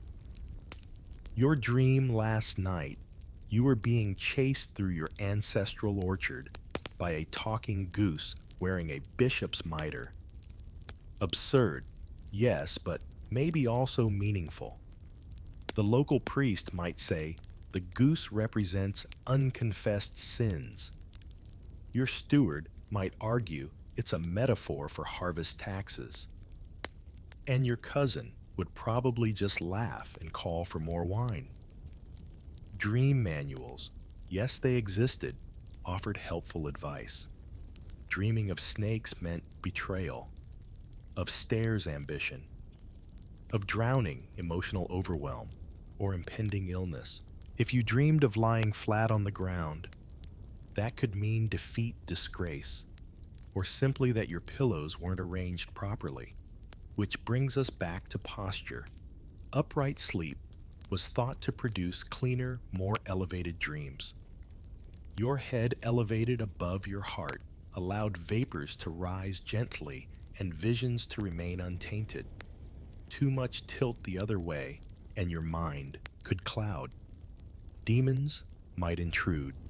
You might see things best left unseen, and sometimes nobles wanted to dream on purpose. There were techniques. Certain herbs, like mugwort, were placed under pillows to encourage prophetic visions. Special prayers were said before sleep, invoking saints or angels to guard the dream gates. You might even fast before bed, believing that an empty stomach made for a more spiritually sensitive sleep. Some dreams were shared aloud at breakfast, especially if they involved family enemies or apocalyptic horses. Others were kept quiet, whispered only to confessor priests, or scribbled into tiny diaries hidden beneath floorboards. Because what you saw in sleep could shape your waking life, your choices, alliances, even your guilt. Dreams also played a part in politics. Monarchs occasionally cited dreams as reasons for major decisions. Marriages were arranged or called off. Crusades planned. Property redistributed.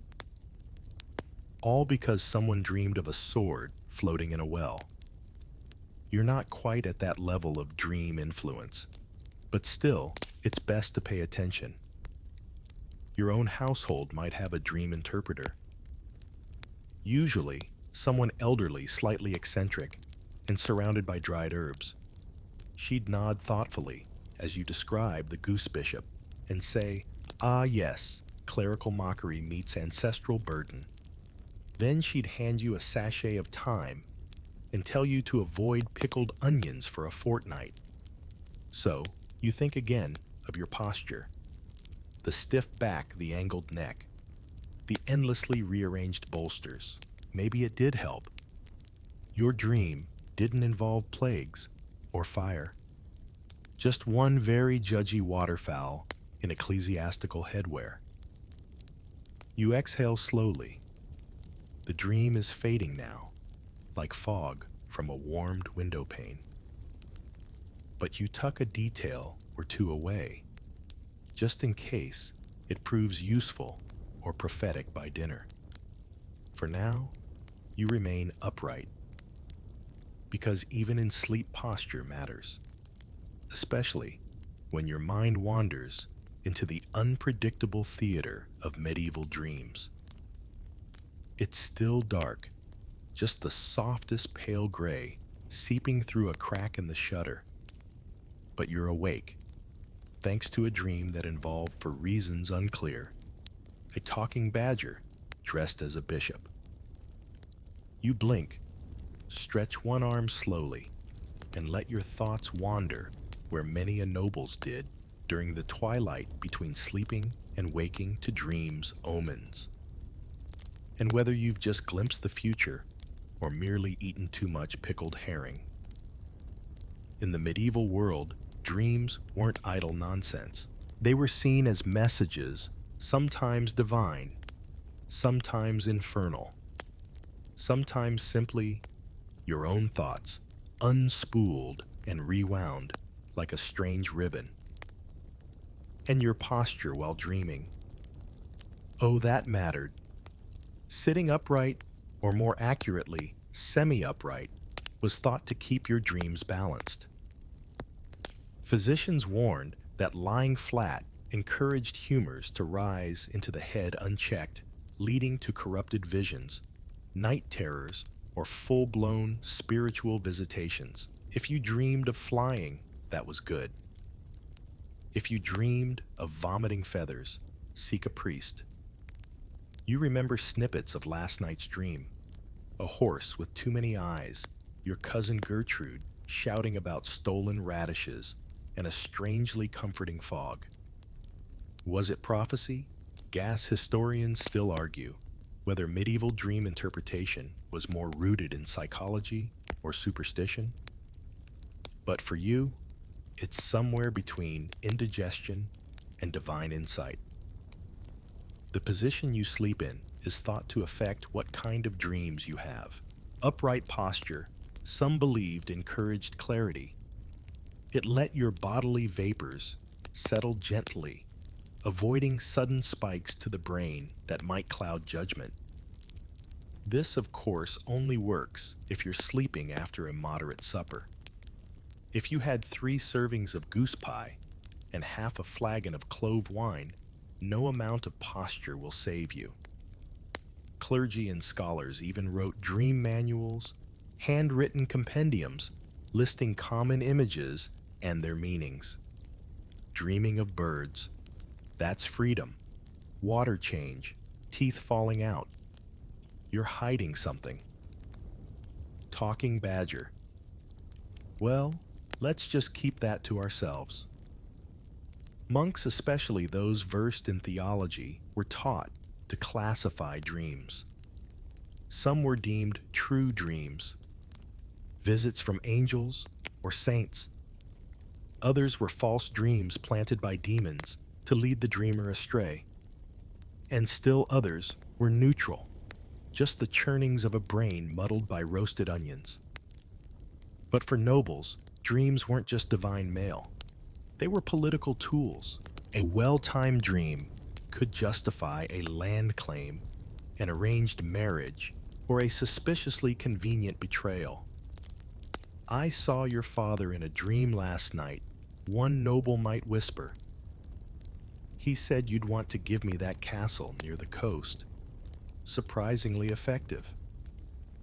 Women's dreams were taken even more seriously, though often viewed through the lens of their perceived emotional volatility.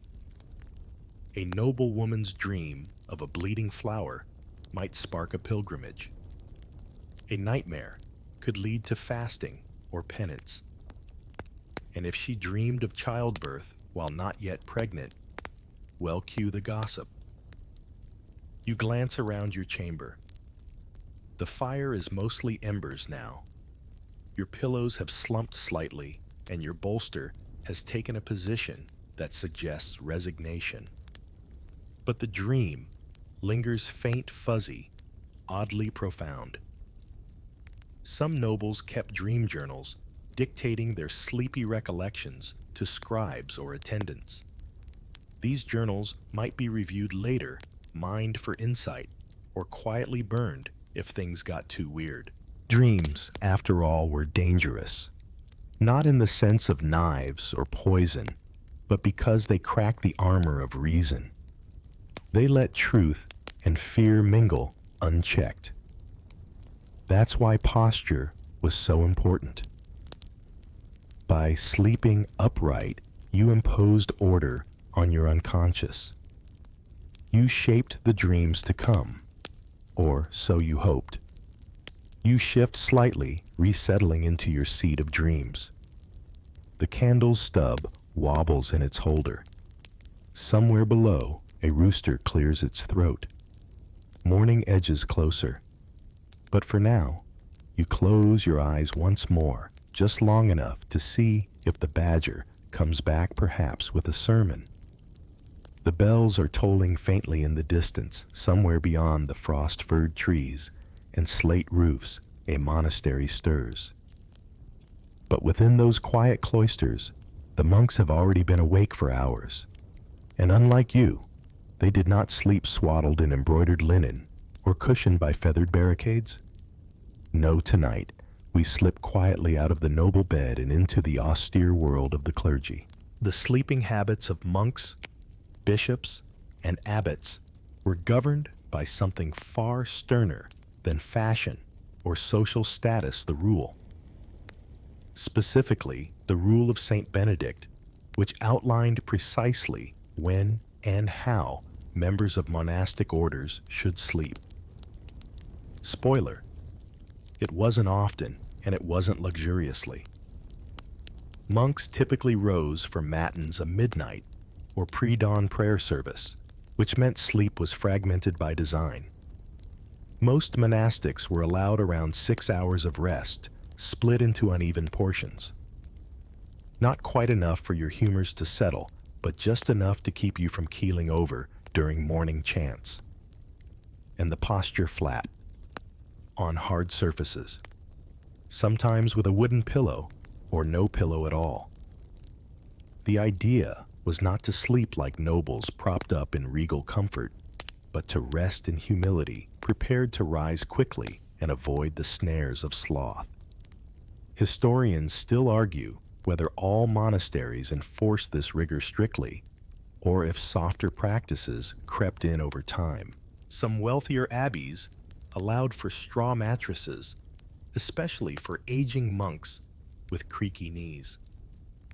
But the posture remained simple, lying on one side or back often, in a shared dormitory, separated only by modest curtains or none at all.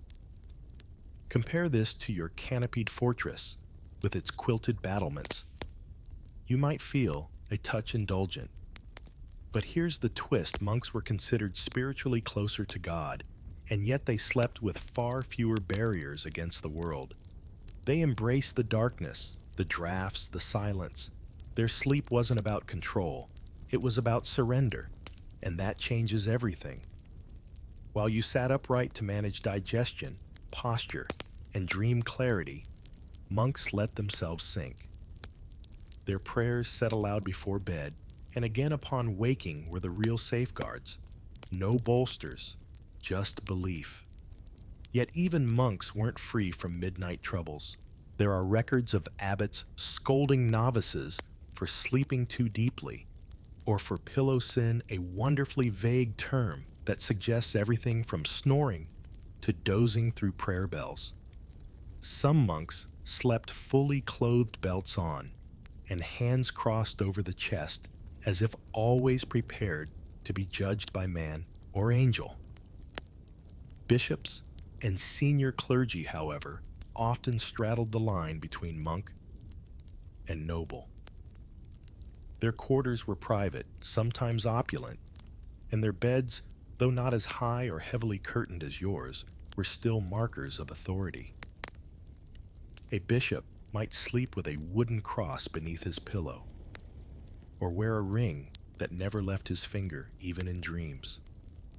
You wonder what it would feel like to rest without props, to simply lie flat, unguarded, trusting that prayer is enough. Would your body revolt? Would your dreams twist into chaos? You suspect they'd involve fewer badgers. Back in your chamber, you listen to the silence beyond your drawn curtains. Somewhere in the abbey across the valley, a novice shuffles to chapel robes brushing stone. His candle sputters in the cold air. He didn't sleep sitting up. He may not have slept much at all, but he walks with purpose. Shoulders, straight eyes, heavy but open. And somehow, you envy him, not his straw mattress or early rising, but his untroubled simplicity. No dreams of omens, no bolsters to arrange. Just devotion, darkness, and the slow breath of shared silence. For a moment, you consider trying it lying flat, arms loose, soul unguarded. But the idea passes. You're noble. You'll keep your posture and your pillows. Still, you offer a quiet nod toward the imagined monk, just now kneeling in a cold stone chapel. Two sleepers, two worlds, one night shared. You don't know what time it is. Clocks are for astronomers and cathedral towers, but your body has its own bells. You stir, not fully awake, but not dreaming either, just hovering. This right here is what medieval folks knew as the first waking. In the Middle Ages, Sleep wasn't one long, uninterrupted block. It came in two acts: first sleep and second sleep, with a mysterious, liminal interval in between. And for nobles, this midnight intermission wasn't a disruption. It was an opportunity. You sit upright, still bolstered, still regal, and listen. The castle is quiet. Maybe a servant shifts in the hallway. Maybe a fire pops. But mostly, it's you and your thoughts, or your prayers, or your digestion. This watch period, typically lasting an hour or two, was a socially accepted time to do almost anything.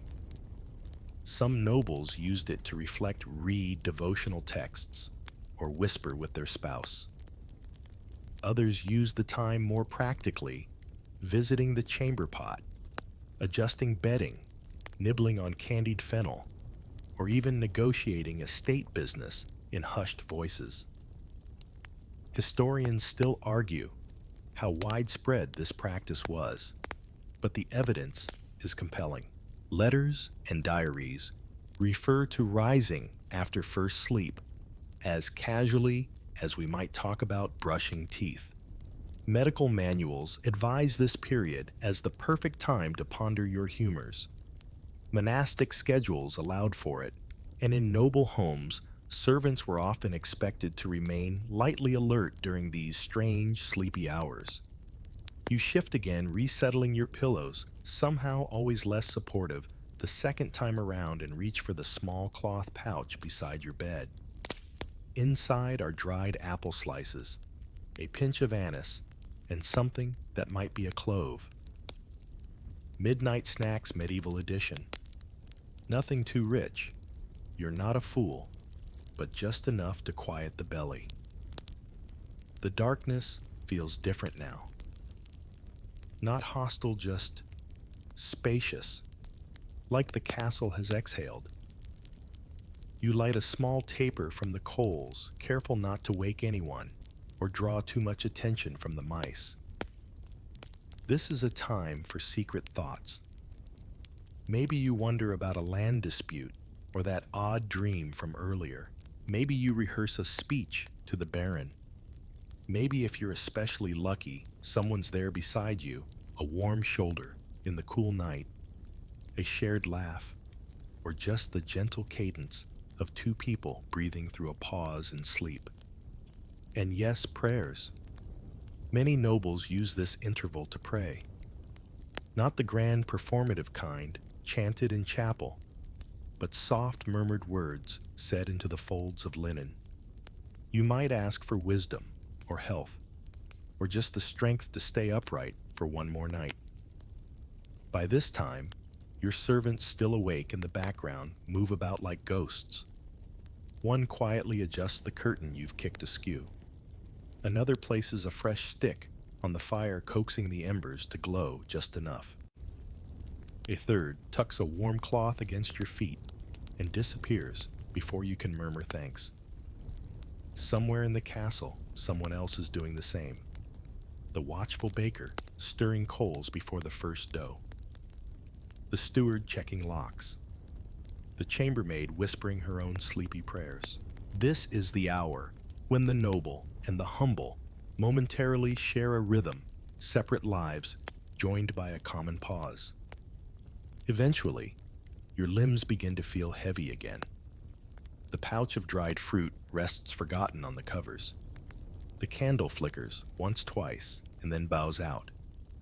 You lean back, not fully, never fully, and let your body soften just a little. Second sleep awaits, and with it, a new set of dreams, slower, gentler, less riddled with cryptic badgers. You've survived the watch. The castle breathes, your pillows hold, and once again, the night resumes its quiet performance. The rooster is crowing faintly now, and somewhere in the kitchen courtyard, pots are clanging. But before the day begins in earnest, let's take a detour out of your brocade curtained chamber and into the lives of those who slept quite differently. Forget bolsters and bed hangings Tonight, we squeeze into the straw-strewn world of the medieval poor. And here's the twist. They may have slept better than you did. Peasants didn't sleep sitting up. They lay flat, curled into each other for warmth, often on a mattress made of straw reeds or rags stuffed into a sack. This humble bed, called a pallet, might be shared by the entire household. Parents, children, even a baby goat, if the night was especially cold. Privacy was a luxury posture, a secondary concern. But there was comfort in simplicity. No obsessive worry over humors. No stilted angle maintained through muscle cramps and pride. Just exhaustion, gravity, and the soothing embrace of the floor. Some slept near the hearth, others in lofts above the animals. The ambient warmth of cows and pigs was not only accepted, it was welcomed. While nobles fretted over the bad air of the lower levels, peasants understood instinctively that heat rises, and so they huddled low, flat, and together. Historians still argue whether peasants enjoyed deeper sleep or simply harder one. But accounts suggest they weren't burdened by the same night terrors or digestive anxieties that haunted noble dreams. They worked until their limbs gave out. Then they slept. Nightwear sparse, if any. Many simply slept in the same tunic or shift they wore during the day, wrapped in whatever blanket or animal skin was available. There was no separate wardrobe for dreaming. And yet, there's something refreshing about that raw practicality. You slept where you dropped often with the smell of hay and firewood in your nose, and awoke to roosters, not theology. And what of their dreams?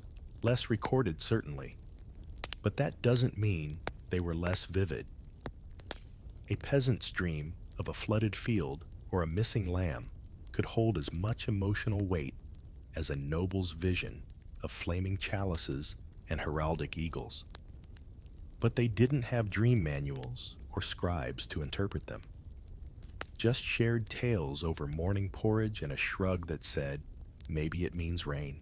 Contrast that with your experience upright monitored, embroidered into stiffness. You've woken with a sore neck, your mind foggy from half-lucid dreams, your back aching from a night spent performing rather than resting. You noble and weary might look down upon your steward's hay-stuffed bedroll, but deep down there's a flicker of envy. He lies flat, snores deeply, and wakes with clearer lungs than you do. Some nobles even tried to adopt peasant-style sleeping arrangements during illness on the advice of wandering physicians who declared that simplicity cured what opulence could not. These experiments rarely lasted. Old habits and spine-stiffening bolsters die hard. Tonight, as you think about the stable boy curled under a rough wool blanket, or the washerwoman dozing by the fire, you begin to wonder, does comfort come from cushioning or from carelessness, from posture or from peace? Of course, you won't trade places. The drafty stone floors of the servants' quarters hold no romance for your noble knees. But perhaps tomorrow you'll permit one fewer bolster. Maybe lie back an inch more. Maybe let your body rest more honestly like theirs does. Because for all your layers of luxury, it's possible they snoring sprawled untroubled are the ones who've truly mastered the art of sleep. You're still tucked into your nest of linen, and feather eyes half-lidded the pale wash of dawn creeping through the curtains. Your back aches a little less, your shoulders more than a little more. But now's a good time to wonder, When did people stop sleeping like statues? It didn't happen all at once, of course. Like everything else in history, the transition from upright to fully reclined sleeping was a slow, uneven shuffle, not a neat parade. During the later Middle Ages and into the early modern period, medical opinions began to shift. The Renaissance brought a new wave of anatomical studies, and with it, a growing appreciation for spinal alignment and comfort. Physicians started to question whether sitting up all night actually helped digestion or prevented spirits from nosediving into your lungs. By the 16th and 17th centuries, elite sleepers began to tilt their beds flatter. Not horizontal necessarily, but less like a throne, more like a couch. Bolsters shrank. Mattresses thickened. Some people even, brace yourself, lay entirely flat. The horror historians still argue whether these changes were driven more by new science or just the creeping influence of comfort culture. As furniture improved, beds became less about public performance and more about private indulgence. Curtains remained, but posture softened. By the 18th century, beds were lower, wider, fluffier. Nightshirts grew longer, softer, and less tailored. The noble sleeper of 1450 would scarcely recognize the lolling dreamer of 1750. There were also social changes. The increasing privatization of domestic life meant fewer servants standing by at midnight with warmed socks and peppermint water. Bedrooms became true sanctuaries, not semi-public parlors of sleep. No one expected you to host visitors from a pillow stack anymore. The age of the reclining noble had arrived, but not everywhere and not for everyone. Rural communities held on to upright habits longer, partly from tradition, partly because old beds lingered like heirlooms. Even into the 19th century, some elderly nobles and conservative families kept their pillows tall and their angles tilted, believing it preserved dignity, or at least their digestion. And religion played a role too. Pious sleepers in many faiths continued to sleep propped, citing scriptural habits, monastic models, or simply a lingering fear of appearing too close to death. Old superstitions fade slowly, especially when they nest in your mattress. Meanwhile, the poor. They just kept lying flat. They'd never seen the point in vertical sleeping to begin with. For them, the shift came with better mattresses, better insulation, and eventually mass-produced beds. By the 1800s, straw pallets were replaced with cotton ticking and metal springs. Comfort democratized. Finally, you shift again now, almost reclining, bolstered more by curiosity than tradition. You wonder what the future will think of your posture. Will someone 300 years from now chuckle at memory foam? Will they lie suspended in zero-gravity pods and mock our quaint obsession with pillows? Maybe.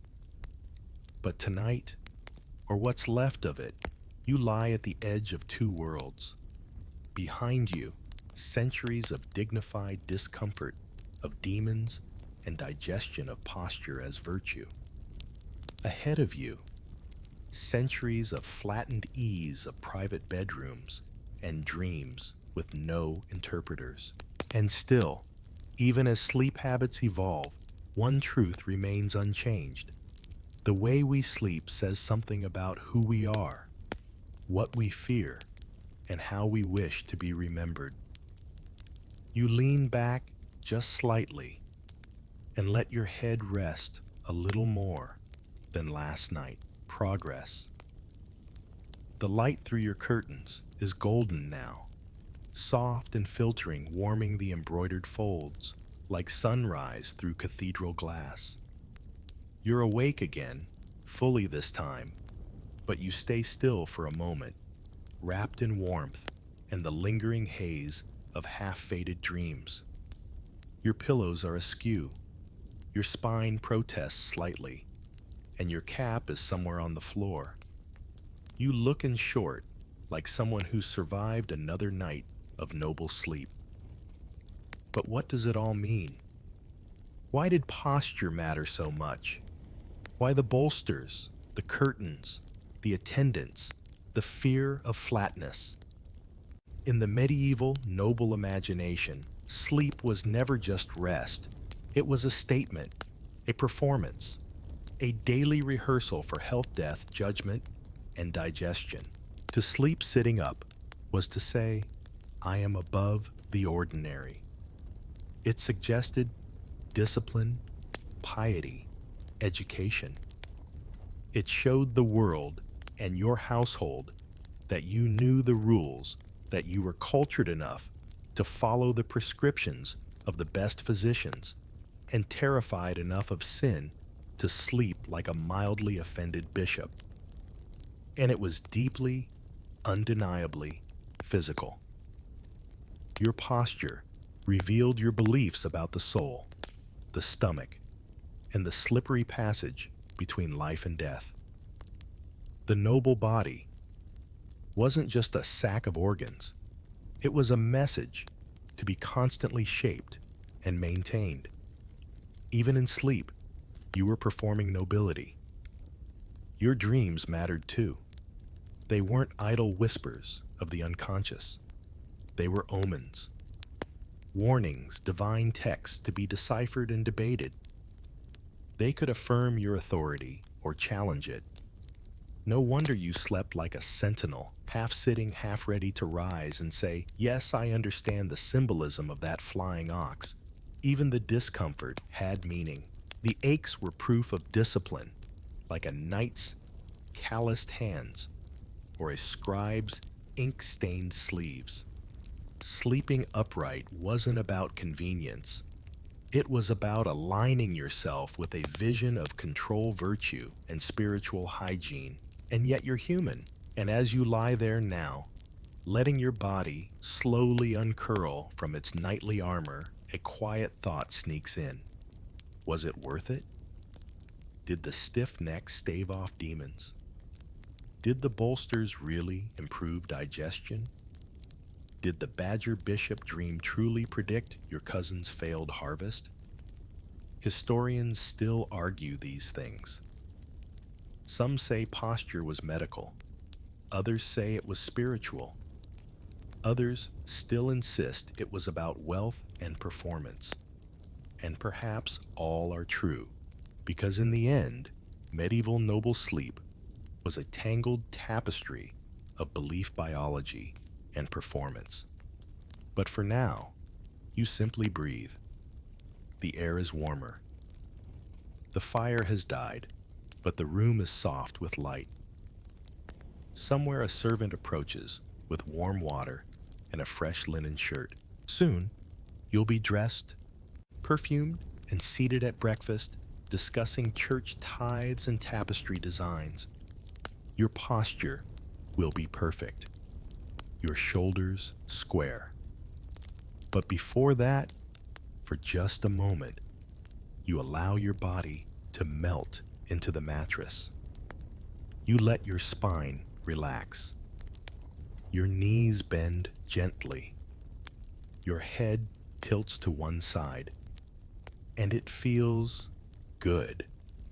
Not righteous. Not elevated. Just good. Because no matter what the pillows preach, your body remembers what sleep is supposed to feel like. So now, as the candles burn low and the morning sun edges higher on the curtain's hem, take one last look at the bed you've just inhabited. Let the bolsters sag a little. Let the lace on your nightshirt crumple.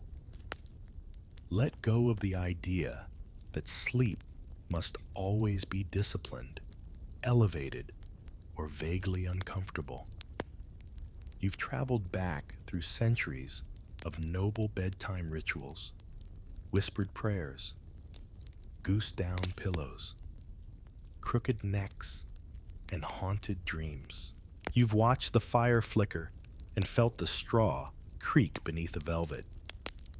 You've seen how something as simple as posture became a mirror for faith class and cosmic worry. But tonight, here you are still. The bolsters are gone. The candles are out. And whatever dreams await you, now they're entirely your own. Let your breath slow. Let the muscles in your shoulders go soft. Let your head sink into whatever pillow you've chosen, flat, firm, feathered, or foam. Forget about posture performance or whether your sleep might offend a 13th century physician. You've earned the right to lie flat. You're safe here. No demons, no bad omens. Just the quiet thrum of the fan, the soft hush of modern night, and the knowledge that sleep is still sacred even if you snore a little. So close your eyes, soften your jaw, and breathe in and out and let yourself drift.